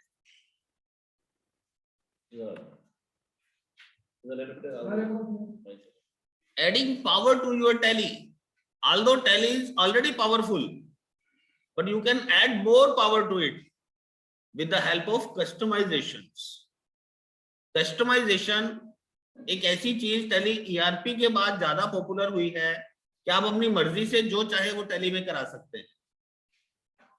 कुछ लोग अपने इनवॉइसेस को बेटर बनाने के लिए कस्टमाइजेशन कराते हैं, अभी बहुत सारे लोगों ने मेरे से अभी ऐड ऑन लिया है, कल ही भाई साहब ने लिया कि यार मेरी गलत डेट में एंट्रियां डल जाती हैं, उसको कंट्रोल करने के लिए कर दो। तो छोटे छोटे से इश्यूज हैं, छोटे छोटे सी बातें हैं। एक पार्टी प्रीवियस बैलेंस होता है। उधार की जब हम बात कर ही रहे हैं तो उधार को कंट्रोल करने के लिए सबसे ज्यादा जरूरी चीज ये होती है कि सामने वाले को ये पता तो हो कि उसने पैसे देने कितने हैं। हम उसको माल दिए जा रहे हैं, वो रोज ऑर्डर किए जा रहा है, ना वो पूछ रहा ना हम बता रहे भी लेना क्या है। ठीक है ना। तो वो जिस दिन बैठेंगे तभी जाके हिसाब होगा। वो बैठना कब होगा, 1 महीने में, 2 महीने में, 6 महीने में। तो उससे बेटर है कि आप डेली उसके बिल के ऊपर छाप के भेजते रहो कि भाई तेरा पिछला बकाया ये, आज का बिल ये, टोटल ये।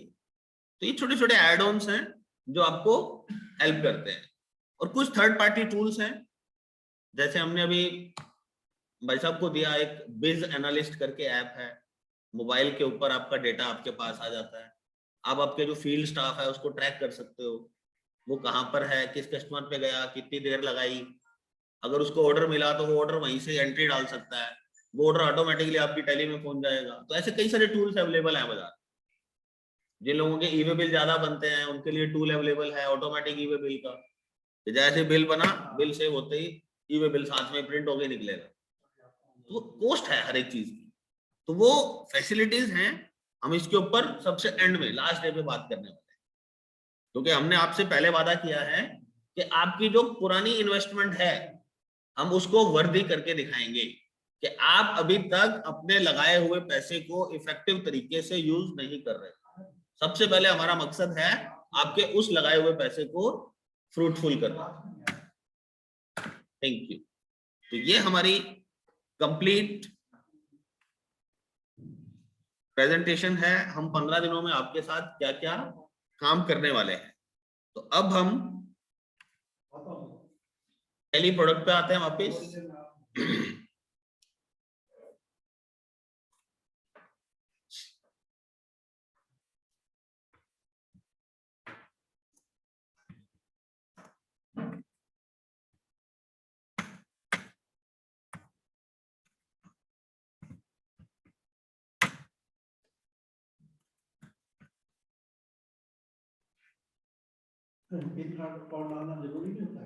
हाँ जी, बिल्कुल जरूरी है सर। अब क्योंकि ईवे बिल और ई इनवॉइसिंग के टाइम पे तो इनके बिना काम ही नहीं चलेगा। फोन नंबर में आप अपना लैंडलाइन नंबर लिख सकते हो, और मोबाइल नंबर में आप अपना, ये कंपनी क्रिएट हो रही है सर। अपनी मेल आईडी जरूर डाल के रखें।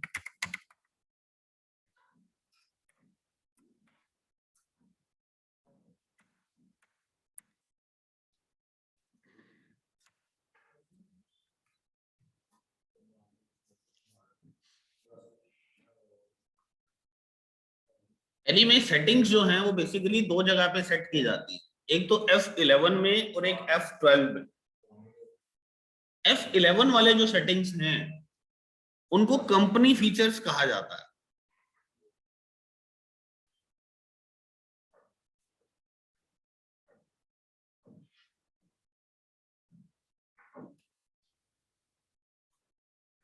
F11 वाले ऑप्शंस को कंपनी फीचर्स कहा जाता है। टैली का जो कंपनी फीचर सेक्शन है वो इस पर्टिकुलर कंपनी की सेटिंग्स, जो हमने अभी कंपनी बनाई बिजनेसमैन टू स्मार्ट बिजनेसमैन, ये सिर्फ इस पर्टिकुलर कंपनी के लिए सेटिंग्स चेंज करने वाला है। और जो F12 वाली सेटिंग्स होंगी वो आपके कंप्यूटर के लिए, जितनी कंपनीज बनी हुई हैं वो सब पे अप्लाई होने वाली।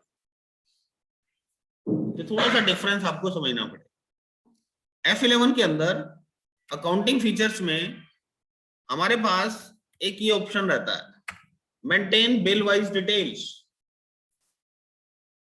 क्रेडिट कंट्रोल के लिए आपका ये फीचर ऑन रहना जरूरी है। ये फीचर ऑन रहेगा तभी आप लोग उसके क्रेडिट डेज सेट कर पाएंगे।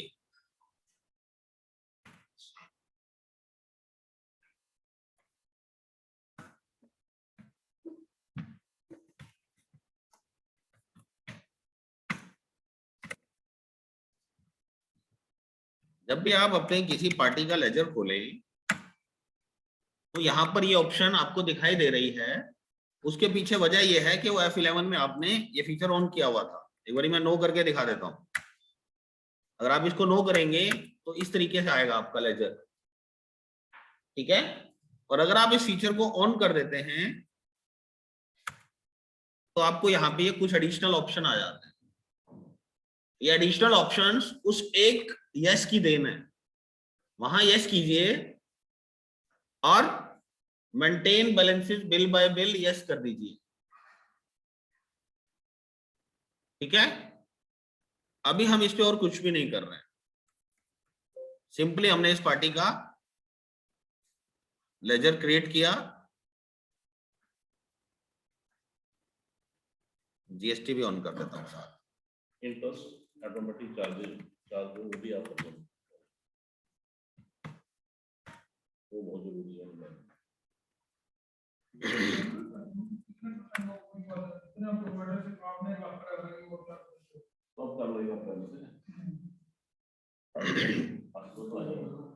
किसी भी पार्टी का लेजर बनाते समय आपके पास ये डिटेल टैली पूछता है। और मैंने नोटिस किया है बहुत से लोगों के साथ काम करते हुए कि हम टैली में ये इंफॉर्मेशन कंप्लीट नहीं डालते।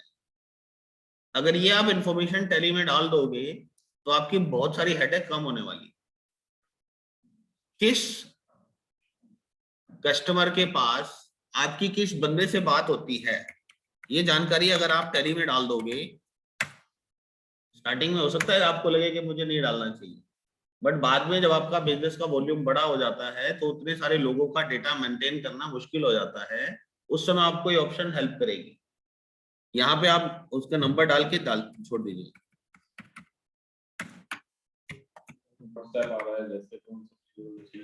हाँ जी, ये सबसे ज्यादा जरूरी है।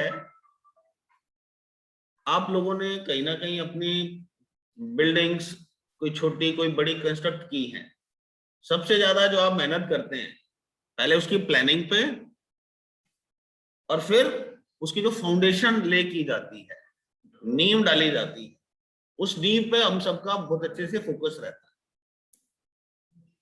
तो यहां पे भी हम नींव की बात कर रहे हैं। अगर हमारी नींव सही डल गई तो हमारी बिल्डिंग शानदार खड़ी होने वाली और स्ट्रॉन्ग खड़ी होने वाली। तो आपको नींव पे काम करने की ज्यादा जरूरत है। यहाँ पे आप इनकी जितनी डिटेल डाल सकें वो बेटर है।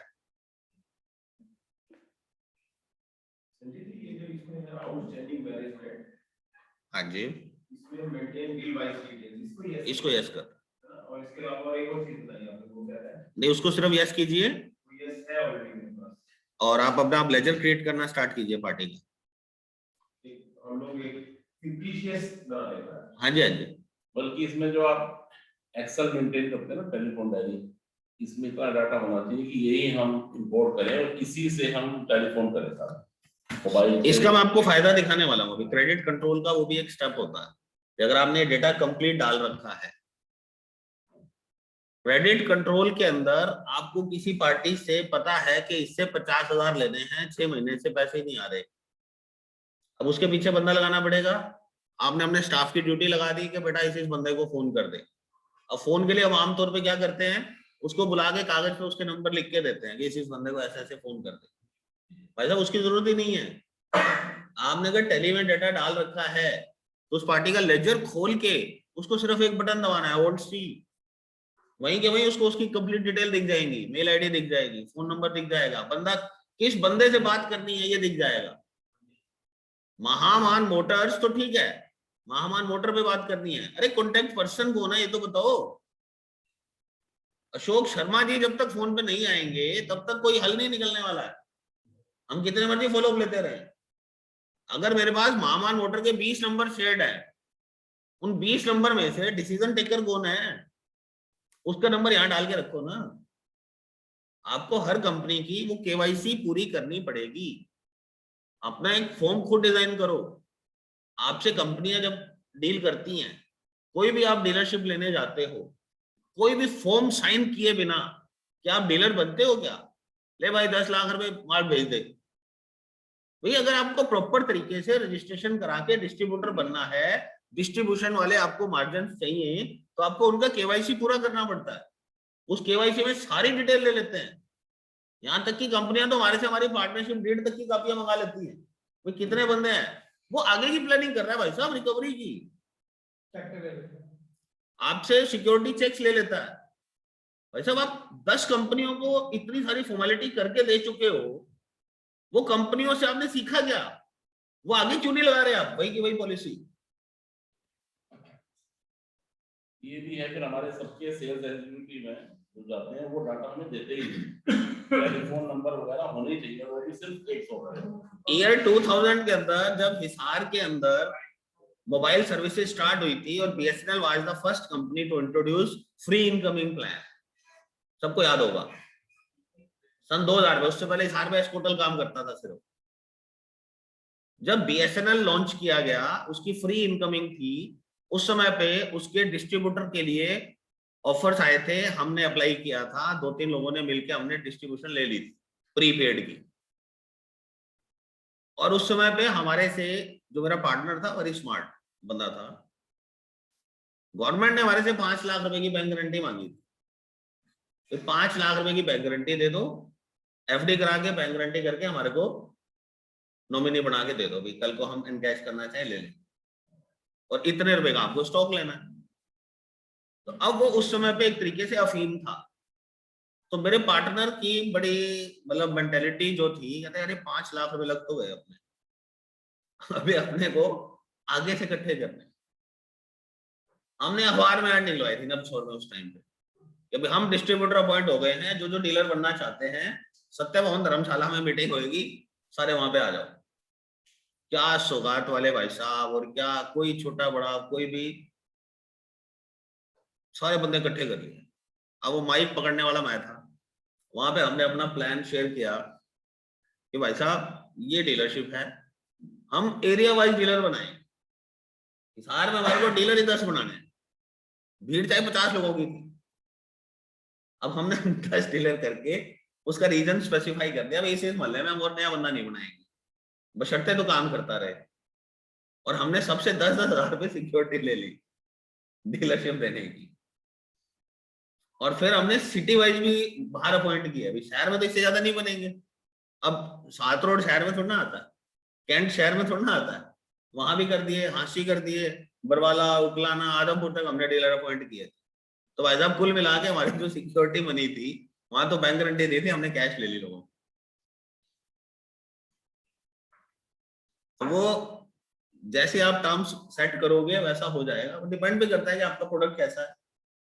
वो लोग इतना आपके प्रोडक्ट के लिए भरे जा रहे हैं तो डेफिनेटली आपकी शर्तों पे भी काम करेंगे। ये आपने पार्टी सिलेक्ट की, महामान मोटर्स, ये तो नॉर्मल रूटीन टर्म्स हैं। ये हम इनवॉइसिंग करने के लिए आए।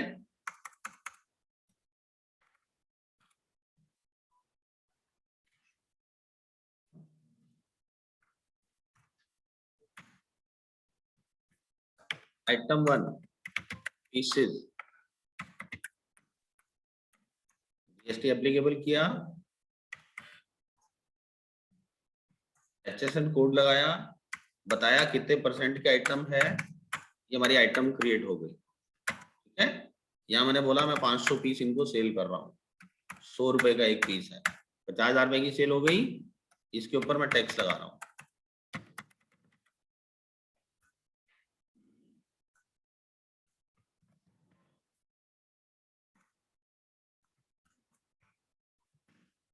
ठीक है जी, यहां तक सब नॉर्मल चल रहा है। अब यहां पर आने के बाद एक ये टेबल खुलेगा आपके साथ, और ये जो टेबल है ये किसी भी अकाउंटेंट के लिए, किसी भी बिजनेसमैन के लिए डाटा एंट्री के टाइम पे थोड़ी सी इरिटेटिंग होती है।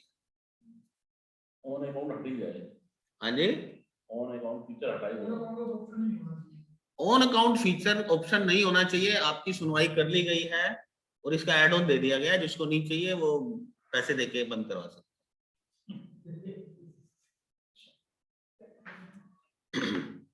यहां पर न्यू रेफरेंस का मतलब है कि मेरे को ये बिल की डिटेल बाद में दिखनी चाहिए कि किस बिल के पैसे मैंने लेने हैं। ठीक है जी, तो यहां मैंने न्यू रेफरेंस किया,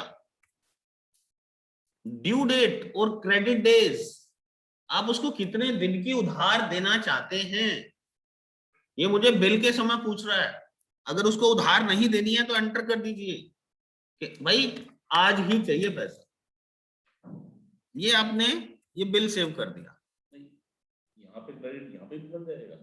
यस, ये टैली ब्रांड को लग गया। ये टैली ईआरपी है सर। ये ऑप्शन तो सर हमने स्टार्टिंग में लगाया था। सर मैं आ रहा हूँ, इसी बात पे आ रहा हूँ। मैं देखना चाह रहा था कि इस छोटे से फीचर ने कितनी हलचल मचाई है आपके। ये हम सब लोग रोज बिल काट रहे हैं, ये ऑप्शन हमारे सामने आ रही है, हम एंटर एंटर एंटर एंटर करते गाड़ी निकाल यार, गाड़ी वाला शोर कर रहा है, पहले उसको भेज यार। गाड़ी वाले को अपने घर पहुंचना है, उसकी वाइफ का फोन आ रहा है, उसकी प्रॉब्लम है, हमारी थोड़ी ना। हम अपना सिस्टम क्यों उसके चक्कर में जल्दी जल्दी में इग्नोर करेंगे? ठीक है ना? तो भाई साहब ये बिल बन गया। अब ये बिल बनने के बाद डिस्प्ले अकाउंट बुक लेजर, हम शर्मा जी का बैलेंस चेक करना चाह रहे हैं। ये बैलेंस आ गया मेरे सामने, 59,000 पार्टी डेबिट खड़ी है। ठीक है, अब यहीं पे जो मैं बात कर रहा था अभी, ऑल्ट सी कीजिए भैया। 59,000 में मांगने किससे हैं? ये भाई साहब का नाम, फोन नंबर, मेल आईडी सब कुछ मेरे सामने है। और यही चीज ढूंढने के लिए वो लड़का कहता है सर आपने कह तो दिया था, आप नंबर तो दिया नहीं, मैं क्या करूं? मेरा एक मानना है कि मैं ही मेरे बिजनेस की सबसे बड़ी अड़चन हूं।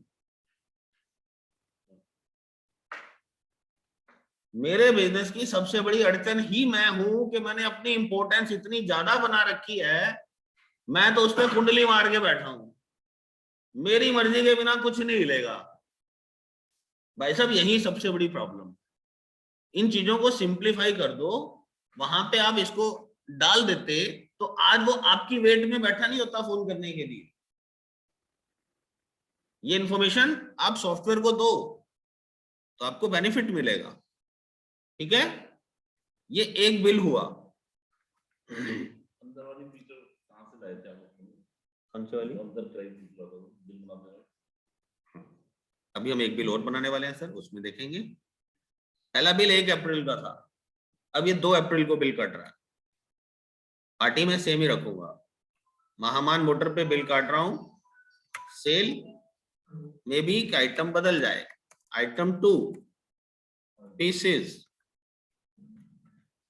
Item 2 HSN code. HSN code मैं 4 अंकों के डाल रहा हूं, इसका मतलब आपने भी 4 के डालने हैं ऐसा नहीं है। अभी 1 तारीख से HSN का भी रूल चेंज हो रहा है। हाँ जी, 5 करोड़ से सारे ऊपर ही बैठे हैं। यहाँ कौन बेटा, मेरे को छोड़ के कोई भी नहीं होगा 5 करोड़ से नीचे वाला।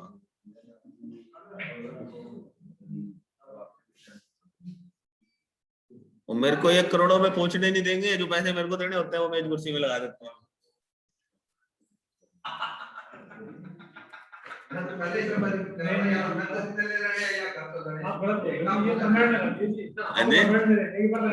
ओ सर कोई गल नहीं, मैं तो सर देखो वो क्या कहते हैं, अभिव्यक्ति का अधिकार तो मेरा भी है। तो मौका दिया है हमारी टीम में, तो बिल्कुल है। ये लीजिए सर, अब सेकंड बिल बन गया इनका। और वो लाओ ना वापसी लाओ। आइटम पे आओ, आइटम 2 पे। ये आइटम 2 पे। हाँ इतना अब ठीक है। क्रेडिट पूछ रहा है जो नीचे मुझसे। क्रेडिट अभी पूछेगा ना लास्ट में। तो सब बिल बन गया मेरा।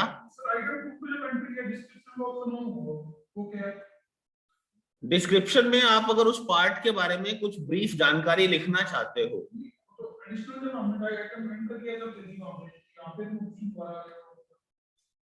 समझा नहीं?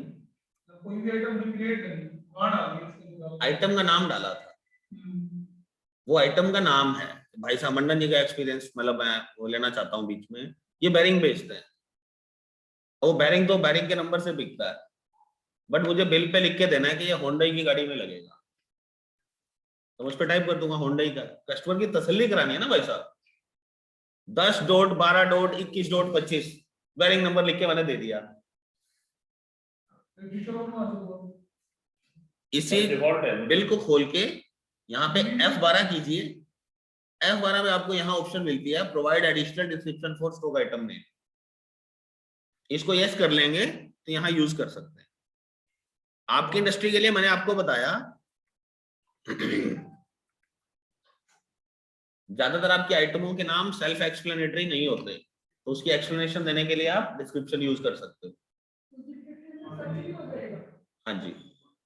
और हमारा जो जूते की इंडस्ट्री है उसमें कलर का बड़ा रोल रहता है, नीले रंग का, पीले रंग का, काले रंग का जूता दिया।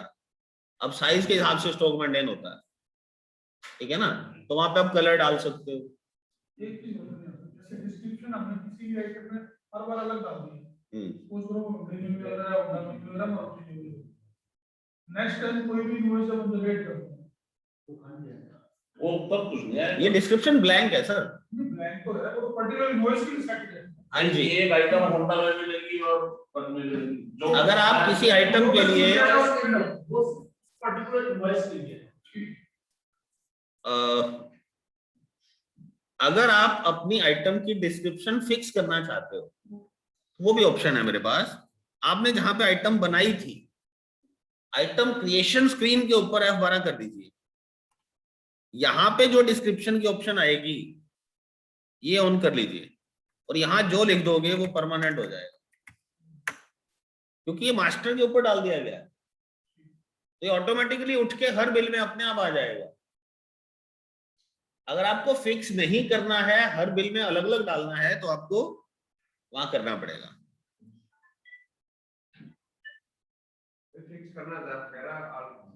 फिक्स करना है तो जहां पे आइटम बनाई थी वहीं पे जाके फिक्स कर दो।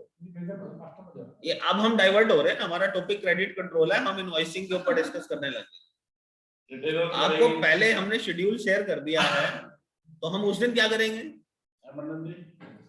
आपको कभी भी करोगे दैनिक तो मतलब कौन सी गाड़ी का किसको बेच रहे हो। चलो सर, ये देखिए, ये जब जहां पे बिल के टोटल पे आता है, यहाँ पे एंटर करते हैं, दोबारा रेफरेंस टेबल आ गई, बिल वाइज डिटेल, ये ऑटोमेटिकली बिल का नंबर उठाता है ऊपर से। आप अगर नोट कर रहे हो, आपके जो सेल्स का नंबर है वो वही उठा रहा है, ठीक है। एंटर कीजिए क्रेडिट डेज। पहले वाले बिल को मैंने कोई उधार नहीं दी थी, इस बिल को मैं 7 दिन की उधार दे देता, तो ड्यू डेट दिखा रहा है 9 तारीख को ड्यू हो जाए, ठीक है सर। अब 1 मई आ गई, 1 मई को मेरे पास पैसे आते हैं कैश। हाँ जी, 15 दिन बाद में बिल बनाना जरा। अभी ये एजुकेशनल है, मैं इसको एक्टिवेट कर लेता हूँ। लॉक कर दिया कोई को। हाँ जी, अगर हमने 7 डेज डाल दी है तो उसकी लिमिट अगर 50,000 है तो उसको लॉक करेगा। हाँ, अभी मैंने लिमिट सेट नहीं किया सर, मैं आपको वो भी दिखाने वाला हूँ।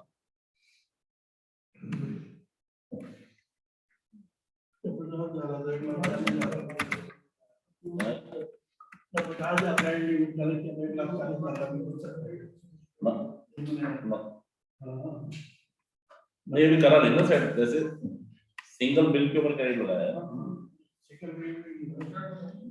जब हमने क्रेडिट लिमिट इसका 50,000 दे दिया ऊपर ही, तो फिर बिल बना कौन सा कर जाएगा? क्रेडिट लिमिट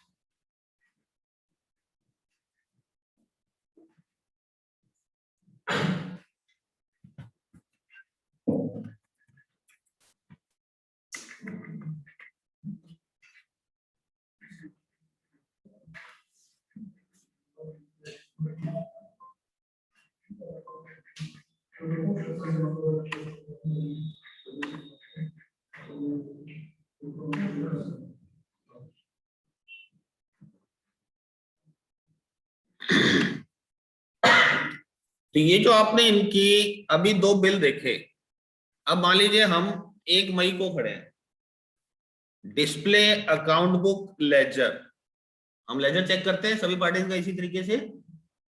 अब आप महामान मोटर का लेजर देखिए, इन्होंने मुझे 1,99,000 रुपए देने, ठीक, ये तो अभी 2 ही बिल हैं तो मुझे बड़ा सिंपली दिखाई दे रहा है।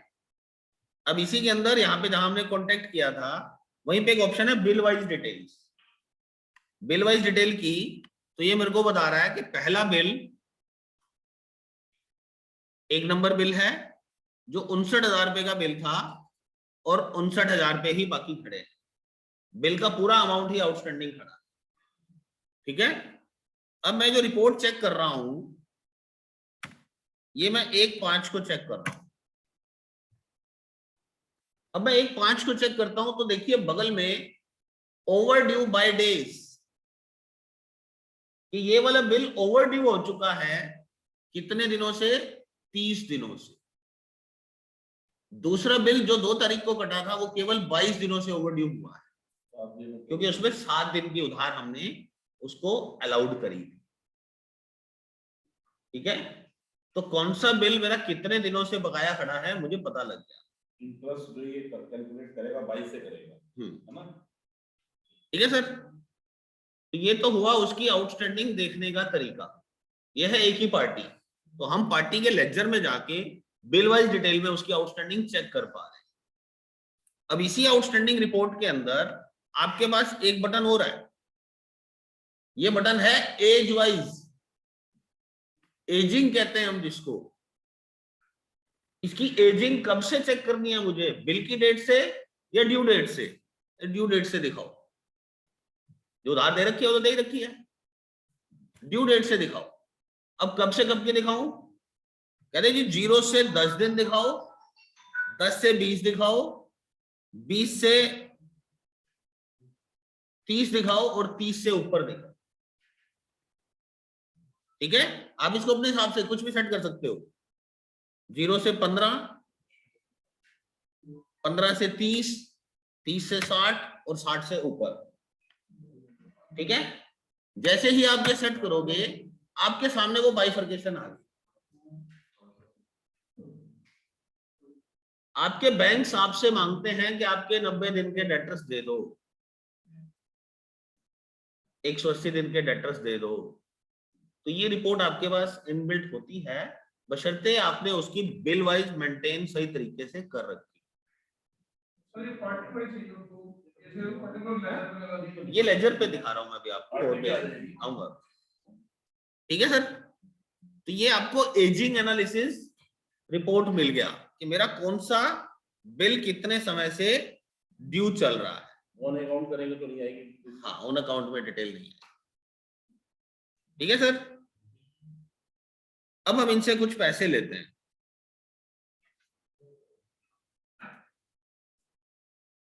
रिसिप्ट कैश, महामान मोटर्स, इन्होंने भेज दिए 75,000 रुपए रैंडमली। भाई 1.5 लाख रुपए लेना है, 140 लेना है, पैसे दो, ले यार इतने ले जाओ। अब जब ये पैसे आते हैं तो हमारे सामने जो टेबल खिलती है, इस टेबल को लेके हम बहुत ज्यादा इरिटेट हो जाते हैं, और यही इरिटेशन आपकी चीजों को कॉम्प्लेक्स करती चली जाती है। अगर आप डाटा एंट्री करते समय अपना पेशेंस ना खोएं तो आपकी पकड़ स्ट्रोंग रह सकती है। आप किसी भी बंदे को अपने ऑफिस में बुला के आईना दिखा सकते हैं, ऑफिस बुलाने की भी जरूरत नहीं है, आप उसकी स्टेटमेंट उसको भेज सकते हैं। बट क्योंकि हम इसको खुद ही खराब कर देते हैं ऑन अकाउंट डाल के, तो हमारे हाथ से वो कंट्रोल चला जाता है, जबकि इतना वंडरफुल फीचर हमारे पास अवेलेबल है। अब 75,000 पे कौन से बिल में जमा करूं, मेरी भी चॉइस हो सकती है और कस्टमर की भी हो सकती है। वो कह सकता है कि भाई साहब उस वाले बिल में डाल दो, ठीक है। आपने कहा 59,000 तो पहला बिल क्लियर कर दो और बकाया पैसे इस बिल में से काट, ठीक है। ये 16,000 रुपए उस बिल के आ गए, अब अगर हम इसकी रिपोर्ट देखेंगे, महामान मोटर्स 75,000 रुपए आ गए, आउटस्टैंडिंग है 1,24,000 रुपए। अब मैं यहाँ बिल वाइज डिटेल देखना चाह रहा हूँ। 1,40 का बिल था, 1,24 अभी भी पेंडिंग पड़े। ठीक है जी। अब इसमें जो बाकी पैसे आए उसकी डिटेल जानना चाहते हैं तो डिटेल पे क्लिक कर दो। वो दिखाएगा कि 2 तारीख को बिल काटा गया था 1,40 का और 1 मई को रिसिप्ट आ चुकी है उसी बिल के अगेंस्ट 16,000। ये उसी बिल के अगेंस्ट इसलिए दिखा पा रहा है क्योंकि आपने रिसिप्ट के समय पे उसको अगेंस्ट रेफरेंस लिया था। अगर आपने अगेंस्ट रेफरेंस नहीं लिया होता तो हमें ये ऑप्शन पता ही नहीं लग पाती कि उस बिल के पैसे आए। अब जो बिल पूरी तरह से क्लियर हो गया वो आपको दिखाई नहीं दे रहा है, तो वो आप देखना चाहते हैं तो F12 में जाएं। F12 के अंदर ये कौन से बिल देखने हैं, ऑल बिल्स दिखाइए। ऑल बिल्स में ये 59,000 वाला बिल क्लियर हो चुका। 59,000 की सेल थी, 59,000 की ही पेमेंट आ गई।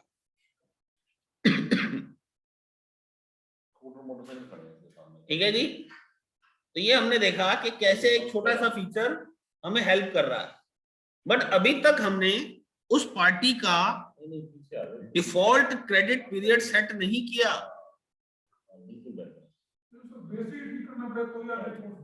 हमने यहां पर अभी उसके टर्म सेट नहीं हुई थी, उस पार्टी के साथ बिल टू बिल चल रही थी। अगर हमारी कोई क्रेडिट टर्म्स नहीं भी हैं तो भी वो रिपोर्ट हमारे को हेल्प कर रही है, क्योंकि हमने कंट्रोल के लिए नहीं किया। अब क्रेडिट कंट्रोल की बात आ रही है कि मैं अपनी क्रेडिट को कंट्रोल करना चाहता हूं, एक पॉलिसी बनाना चाहता हूं, तो यहां आप अपने नंबर ऑफ डेज फिक्स कर दीजिए उस पार्टी के लिए कि आप उसको कितने दिन का विश्वास रखते हैं उस पे पेमेंट के लिए। ये डिफॉल्ट हर बिल के लिए सेट हो जाएगा। ठीक है, तो यहां पे मान लीजिए हमने इसको डिफॉल्ट 30 डेज कर दिया। डिफॉल्ट उसका पीरियड जब 30 डेज सेट हो गया तो इसके बाद जो भी इसकी बिलिंग होगी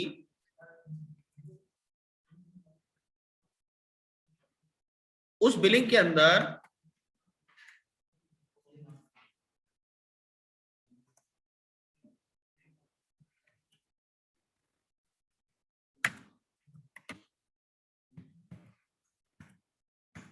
ये देखिए 30 डेज अपने आप उठा रहा है। फिर भी चॉइस आपके हाथ में है, आप अगर इसको बदलना चाहें बदल सकते हैं, उसकी भी ऑप्शन मिलेगी आपको। Modification of each field during entry.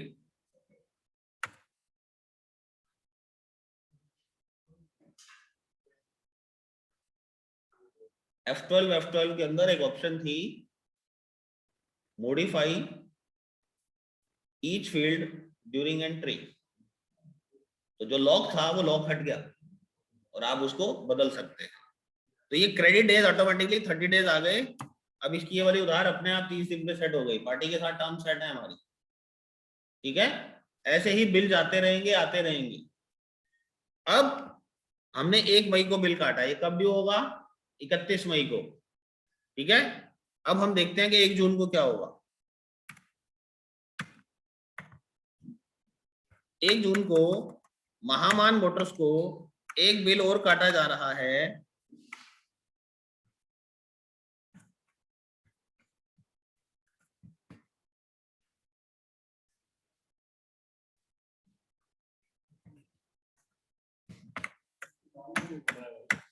क्या जी सर अगली क्लास के लिए भी कुछ बचा रहने दो। सारी क्लास आज लगा दी तो अगली क्लास में क्या पढ़ाएंगे, जो मुद्दा आज है वही रह जाएगा। ये देखो इसमें भी 30 डेज आ गया। ठीक है, 1 जून वाला 1 जुलाई को होगा, बट ये तो बिल ले लिया इसने। फिर क्रेडिट कंट्रोल क्या हुआ भाई साहब, क्रेडिट कंट्रोल तब करेगा जब हम इसको कहेंगे कि भाई कंट्रोल करो। हमने तो कहा 30 डेज की उधार देनी है, वो दे रहा है उधार। इससे नीचे वाले ऑप्शन यस करो ना, check for credit days during voucher entry. Voucher entry करते समय उसके पिछले बिलों के क्रेडिट डेज चेक करो। ठीक है, ये एक छोटा सा यस अभी क्या वंडरफुल काम करने वाला है वो देखते हैं। अब ये जो बिल हो रहा है, ये बिल 1 महीने बाद हो रहा है उसको। अब देखो, आपके पास वार्निंग है कि 2 bills of Mahaman Motors is outstanding. पहले 2 बिलों के पैसे इन्होंने देने हैं, इन्होंने उस लिमिट की इज्जत नहीं रखी जो हमने इनको 30 दिन की उधार दी थी। आपके सामने वार्निंग, याद दिलाना चाहिए ना आपको, याद दिला दिया। चॉइस आपकी है कि अभी के अभी महामान मोटर को फोन करना है या फिर एंटर करके कोई बात नहीं। वो कोई बात नहीं करते ही हमारी उधार बढ़नी शुरू हो।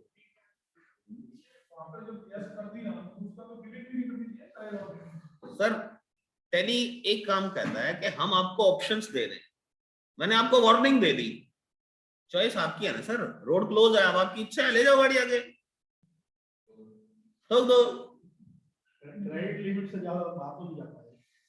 नहीं, ये तो अभी लिमिट तो सेट ही नहीं हुई ना भाई साहब, उस पर भी आऊंगा मैं। अभी तो दिनों की बात हो रही है भाई। 30 दिन की उधार सेट थी, 30 दिन टप गए, अब क्या करें? अब उसको वार्निंग दे देगी भाई 30 दिन से पुराने बिल पड़े हुए हैं, इसके पहले सोच लो उधार देनी है कि नहीं देनी। ये पार्टी अपनी शर्तों पे खरी नहीं उतर रही है। उसने बिना बोले इतने शब्द कह दिए जो मैं बोल के बता रहा हूं आपको। टेली ने अपना काम कर दिया कि पार्टी अपने शब्दों पे खरी नहीं रहती है। अब आप सोच लो क्या करना। अब मुझे चाहिए कि यार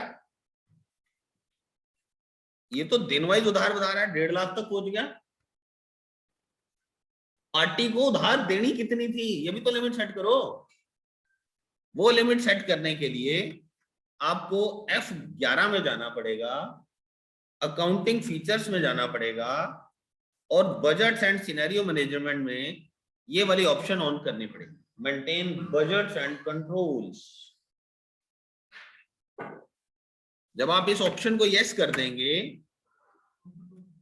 F11 में अकाउंटिंग फीचर्स में जाके, तो फिर आपकी पार्टी के जो मास्टर था वहां पर आपको एक ऑप्शन मिलेगी स्पेसिफाई क्रेडिट लिमिट। इनकी लिमिट बताइए कितनी सेट करनी है। ठीक है, यहां आपने लिमिट सेट कर दी 2 लाख रुपया। अब 2 लाख रुपया सेट करते ही एक ऑप्शन और आ गई,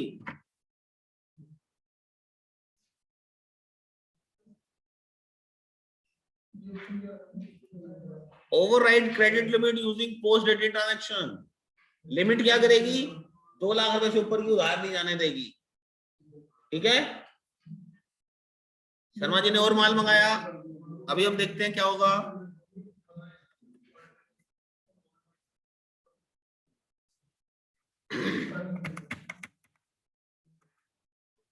वार्निंग दे रहा है पिछले बिल बाकी हैं और सामने दिखा रहा है आपको कि पार्टी का आउटस्टैंडिंग 1,53,000 रुपए है और उनकी लिमिट 2 लाख रुपए है। इन्होंने आपको बिल के लिए माल और मंगा लिया, 5 लाख रुपए का माल मांग लिया जी मेरे से।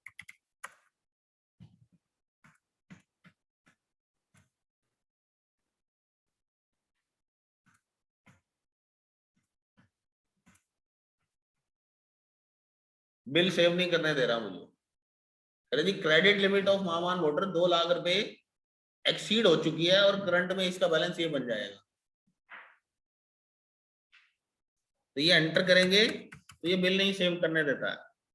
क्रेडिट लिमिट सेट करने का फायदा यह है कि बिल ही नहीं कटेगा। अब 2 चॉइस बचती हैं, या तो शर्मा जी पैसे जमा कराएं या फिर मालिक लिमिट एक्सटेंड करे। लिमिट एक्सटेंड करने की पावर हमारे ऑपरेटर के पास है नहीं, वो हम उससे छीन लेंगे। तो कौन बचा? मालिक। मालिक अगर शर्मा जी की लिमिट बढ़ाना चाहता है तो बढ़ा दे और नहीं बढ़ाना चाहता तो। अब यहाँ पे एक सीन क्रिएट होता है कि अब इस समय पे तो गाड़ी अटक गई, बिल तो कटेगा नहीं, माल फंसी है, चाहिए उनको चाहिए और हमारे को भी लालच है यार, 1000 पीस बिक रहे हैं यार, तो 1000 पीस का यार कस्टमर छोड़ा तो नहीं जाता, क्या करूं? चलो इसका बीच का रास्ता निकालते हैं। शर्मा जी बोले भाई पैसे अभी नहीं है, नहीं दूंगा, माल भी लूंगा। अरे चलो एक काम करो, आप मेरे को पोस्ट डेटेड चाहिए,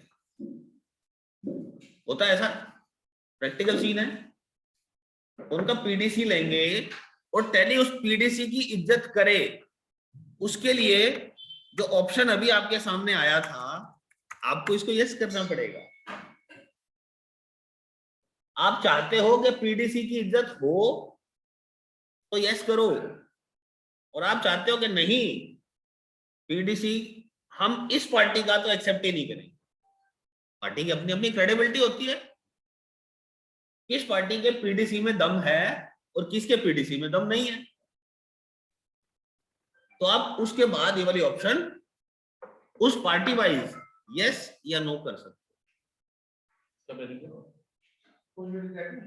आपकी एक बिलिंग हो रही है सर, आपकी लिमिट सेट है 2 लाख रुपए, पीडीसी को कंसीडर कर लेगा और आपकी लिमिट को उतने अमाउंट से बढ़ा देगा जितने का पीडीसी होगा। पीडीसी को वो रिसिप्ट ट्रीट कर लेगा बेसिकली। अब उस पीडीसी की उतना वजन भी तो होना चाहिए ना उस पीडीसी के अंदर, ठीक है जी। ये या तो इनको आप बोलो कि भाई साहब हम तो आपको 47,000 रुपए का माल दे सकते हैं, 47,000 रुपए का माल ले लो, या फिर पैसे दे दो, और पैसे नहीं देते तो ठहरो मुझे चेक करने दो आपका पीडीसी एक्सेप्टेबल है या नहीं। अगर आपका पीडीसी एक्सेप्टेबल है तो आप मेरे को पीडीसी दे दो, ठीक है जी। तो इस तरीके से हम अपनी क्रेडिट्स के ऊपर एक अपनी पकड़ बना सकते हैं। जो ये ग्रुपिंग हुई है, ये मेन उसके अंदर ही ओपन होगा कि कोई भी इसको ओपन करके लिमिट सेट कर सकता है, तो कोई भी नहीं सर, वो हम जब सिक्योरिटी कंट्रोल सीखेंगे हम ओनर को ही अलाउड करेंगे कि वो लिमिट सेट करना ओनर का ही काम है, उसके बाद उसमें कोई चेंजेस नहीं हो सकते। हाँ जी, ये देखो सर, इस लेजर को ऑल्टर करने के लिए कंट्रोल एंटर किया जाता है। मुझे इसके मास्टर पे पहुंचना है, कंट्रोल एंटर दबा दो, ऑल्ट्रेशन मास्टर स्क्रीन खुल जाएगी। तो यहां पर आपने सबसे पहले तो जरूरी था कि हम maintain balances bill bye bill करें, ताकि मुझे पता लगे कि किस बिल के कितने पैसे लेने हैं। बिल वाइज डिटेल ऑन होगी तभी हम उसके क्रेडिट डे सेट कर पाएंगे। बिना बिल वाइज मेंटेन किए हम उसकी क्रेडिट डे सेट ही नहीं कर सकते, ठीक है। दोनों जुड़े हुए हैं, इंटरलिंक्ड है। अब जब डे सेट कर दिए तो ये देखना है कि यार वो डेज की इज्जत कर भी रहा है कि नहीं कर रहा, तो उससे अगली ऑप्शन यस कर दो। और उसके बाद अब वो उसकी इज्जत तो मेंटेन कर रहा है, बट उसको लिमिट कितनी है। 30 दिन की उधार का मतलब तो कुछ भी बेचो, कितने का भी जान दो, 30 दिन बाद लेंगे, ऐसे तो नहीं होगा ना भाई। कहीं तो अमाउंट में बांधना पड़ेगा उस पार्टी को। 2 लाख रुपए में बांध दिया। अब 2 लाख रुपए में बांधने के बाद एक्सेप्शन हैंडलिंग का केस है कि बाई चांस ये पार्टी अगर किसी दिन हमारे को कहती है कि भाई 2 लाख रुपए से भी ओवरड्राफ्ट कर दो। वो ओवरड्राफ्ट कैसे करेंगे हम? ओवरड्राफ्ट कर सकते हैं उसके पीडीसी के अगेंस्ट। भाई पोस्ट डेटेड चेक दे जा तो तेरा हो जाएगा। तो ये पीडीसी एक्सेप्ट करना है कि नहीं करना, वो आपको यहाँ पे यस या नो करना है। जिसके पीडीसी की इज्जत है उसको यस कर दो, जिसके पीडीसी की इज्जत नहीं है। F11 में जाके बजट एंड कंट्रोल यस करोगे तो आप उसकी क्रेडिट लिमिट सेट कर पाओगे। टेली प्राइम में भी सेम ही मिलना चाहिए। नहीं दिख रहा? कोई बात नहीं, वो देख के बता देंगे। वो कई सारे ना उन्होंने क्लब करके ना वो सारे ऑप्शन एक जगह पे बंडल बना दिया, उसको बंडल बना दिया ताकि सामने भीड़ भाड़ ज्यादा ना दिखे।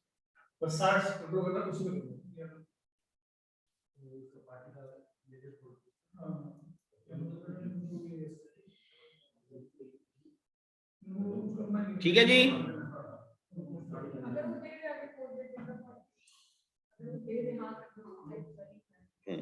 वो नहीं करेगा, हम करेंगे। ये हमने यस कर दिया, नहीं करेगा। ये देखो जी, अभी तक उसका पोस्ट डेटेड आया नहीं आया तो ये बिल नहीं बनाने देगा। ये बिल बनाने से पहले उसका पोस्ट डेटेड चेक डालना जरूरी है, ठीक है। अब देखो, अब बिल कब काटना है? 1 जून को अब रिसिप्ट हम ले लेते हैं उनसे 1 जुलाई की।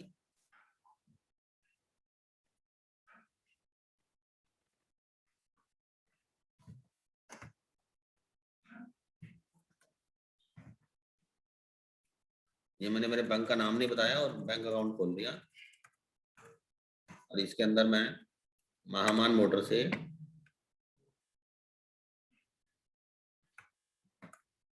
5 लाख रुपए का एडवांस के तौर पे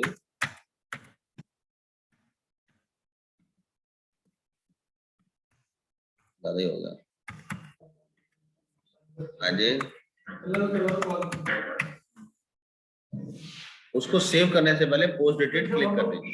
ये पीडीसी के लिए सजेस्ट करेंगे तो एक इसमें नया डायलॉग बॉक्स ओपन होगा पीडीसी का। नहीं, नया डायलॉग बॉक्स लिखेंगे। रूटीन जो रिसिप्ट है वैसी डाल दो, मगर इसकी डेट वो डाल दो जिस डेट का वो है। 1 जुलाई का चेक है ना, मान उसको 1 जून को चाहिए, 1 जुलाई का चेक दे रहा है, 1 जुलाई की डेट में डाल दो। और उसको सेव करने से पहले आपके राइट साइड में एक बटन है पोस्ट डेटेड, उस पर क्लिक कर दो। ये नीचे दिया गया, ठीक है जी, एंटर, और ये सेव हो गया। अब वापस आए 1 जून को, 1 जून को हमें बिल बनाना है। महामान मोटर्स 2 बिल ऑलरेडी आउटस्टैंडिंग हैं। सेल अकाउंट,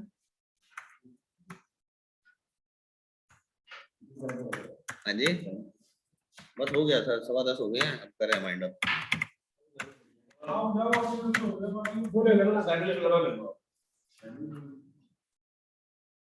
स्नैक्स है, ले लो थोड़ा सा, ले लो।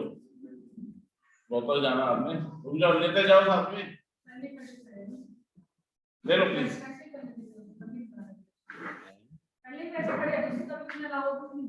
हाँ, उसका अमाउंट कितना आ रहा है? मैं जी प्लीज लेके जाओ। अभी भी 2,13,000 रुपए का चेक कर रहा है। यही पैसे क्या करो, लोगों ने बहुत एंटर कंट्रोल।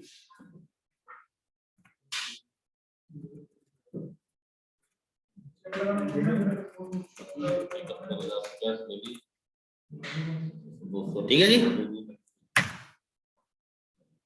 अब ये पोस्ट डेटेड की इज्जत हो गई, इस वजह से मिल गया हमको। मतलब ये तो सर देखो, मैं किसी को भी पकड़ लेता। इज्जत बनाओ शर्मा जी हमारे मतलब बढ़ते हुए बंदे हैं, इनको तो हम घर में बना लेंगे, कोई और बिगड़ गया कहानी खराब हो जाएगी। ये मैं तो कह रहा हूँ ना, हरे नजदीक बैठे हैं, इनको बना लेंगे। तो ये हमारी क्रेडिट कंट्रोल के स्टेप्स थे, 3-4 इंपॉर्टेंट पॉइंट्स थे। Maintain balances bill bye bill करो, पेमेंट्स रिसीट्स अगेंस्ट रेफरेंस डालो, उससे इरिटेट मत हो, लिमिट सेट करो, और पोस्ट डेटेड की इज्जत करनी है कि नहीं करनी ये डिफाइन। ठीक है जी, छोटे छोटे स्टेप्स हैं। आप लोगों को चैलेंज आएगा क्योंकि आपके पास पुराना डेटा बहुत सारा पड़ा है। आज अगर हम उसको इंप्लीमेंट करने की कोशिश करेंगे तो प्रॉब्लमेटिक हो जाएगा। तो कोशिश करो कि अगर आप 1-4 से नई कंपनी बना के काम कर सकते हो तो बहुत अच्छा हो जाएगा, बहुत ही अच्छा हो जाएगा। क्योंकि पिछला जो स्प्लिट मत करो, स्प्लिट करोगे तो फिर ओपनिंग बैलेंस आ जाएंगे। ओपनिंग बैलेंस का रिपोर्ट तो करना ही पड़ेगा सर। ऐसा है नई कंपनी में भी हो जाएगी। नो पेन नो गेन, थोड़ा सा दर्द तो सहन करना पड़ेगा। एक बारी के लिए वो दर्द बर्दाश्त कर लो, क्योंकि आज हम जिस मौके पे खड़े हैं फाइनेंशियल ईयर के, इस समय पे वो स्टेप उठाए जा सकते हैं। आज अभी 25 तारीख है, अगर आज आप डिसीजन ले लेते हो कि मुझे 1 अप्रैल से नई कंपनी में काम करना है, तो आप आज जाते ही नई कंपनी बनानी शुरू कर दोगे। आज उसमें नई आइटमें, नई रेट लिस्ट, नए मास्टर सब क्रिएट करेंगे। अकाउंट बना के दे दें। अब हमारा डाटा आगे शिफ्ट कर दे, नहीं पड़ती। नई कंपनी के अंदर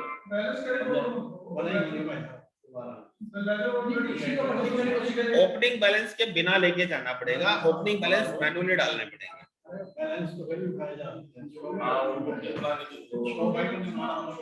नहीं आइटम, मैं क्या कह रहा हूँ, आपने जो बना रखा है डाटा उसको स्प्लिट कर लो, कोई बात नहीं। स्प्लिट करने के बाद उसके जो ओपनिंग बैलेंसेस हैं उसको डिलीट कर लो बिल बनाकर और सारी पार्टियों में उसकी हर एक की लिमिट सेट कर लो। ये 5-6 दिन यही काम कर लो तो आपकी पकड़ 1-4 से बहुत बढ़िया हो जाएगी। 31 को जो उनका बैलेंस बच जाए वो बैलेंस 1-2 दिन लगा के वो चढ़वा देना, वो हो सकता है, वही करो, स्टॉक आइटम नहीं। वही करो। जैसे कि आपने पूछ निकाल दिया, उस लेटर के कोड निकाले, जब मेरा चेक तो मेरे पास हुआ नहीं और हमें किसी को रिपोर्ट देनी होगी तो मतलब बैलेंस कम हो गया उसका। बैलेंस कम नहीं है, बैलेंस कम होगा, बैलेंस थोड़ी ना कम होगा, बैलेंस तो दिखाई नहीं, उसकी बैलेंस नहीं कटती जाएगा। वो देखो और वो डालना हो तो इसके अंदर से ये ले बचा, ये दिखा दिया ये तो है, ये देखो ना, इंक्लूड पोस्ट डेटेड। भाई इस भाई का जो चेक आया हुआ है उसकी भी इज्जत कर दो तो भी 66,000 मिले ना अभी भी। अगर वो चेक उस डेट को पास हो गया तो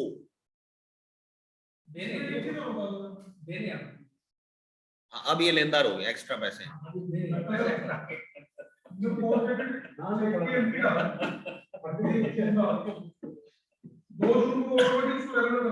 अपने संजय जी बाकी कल हाँ बिल्कुल सर। जय माता दी। आज थोड़ा सा लेट हो गए हैं। जय माता दी। जय माता दी।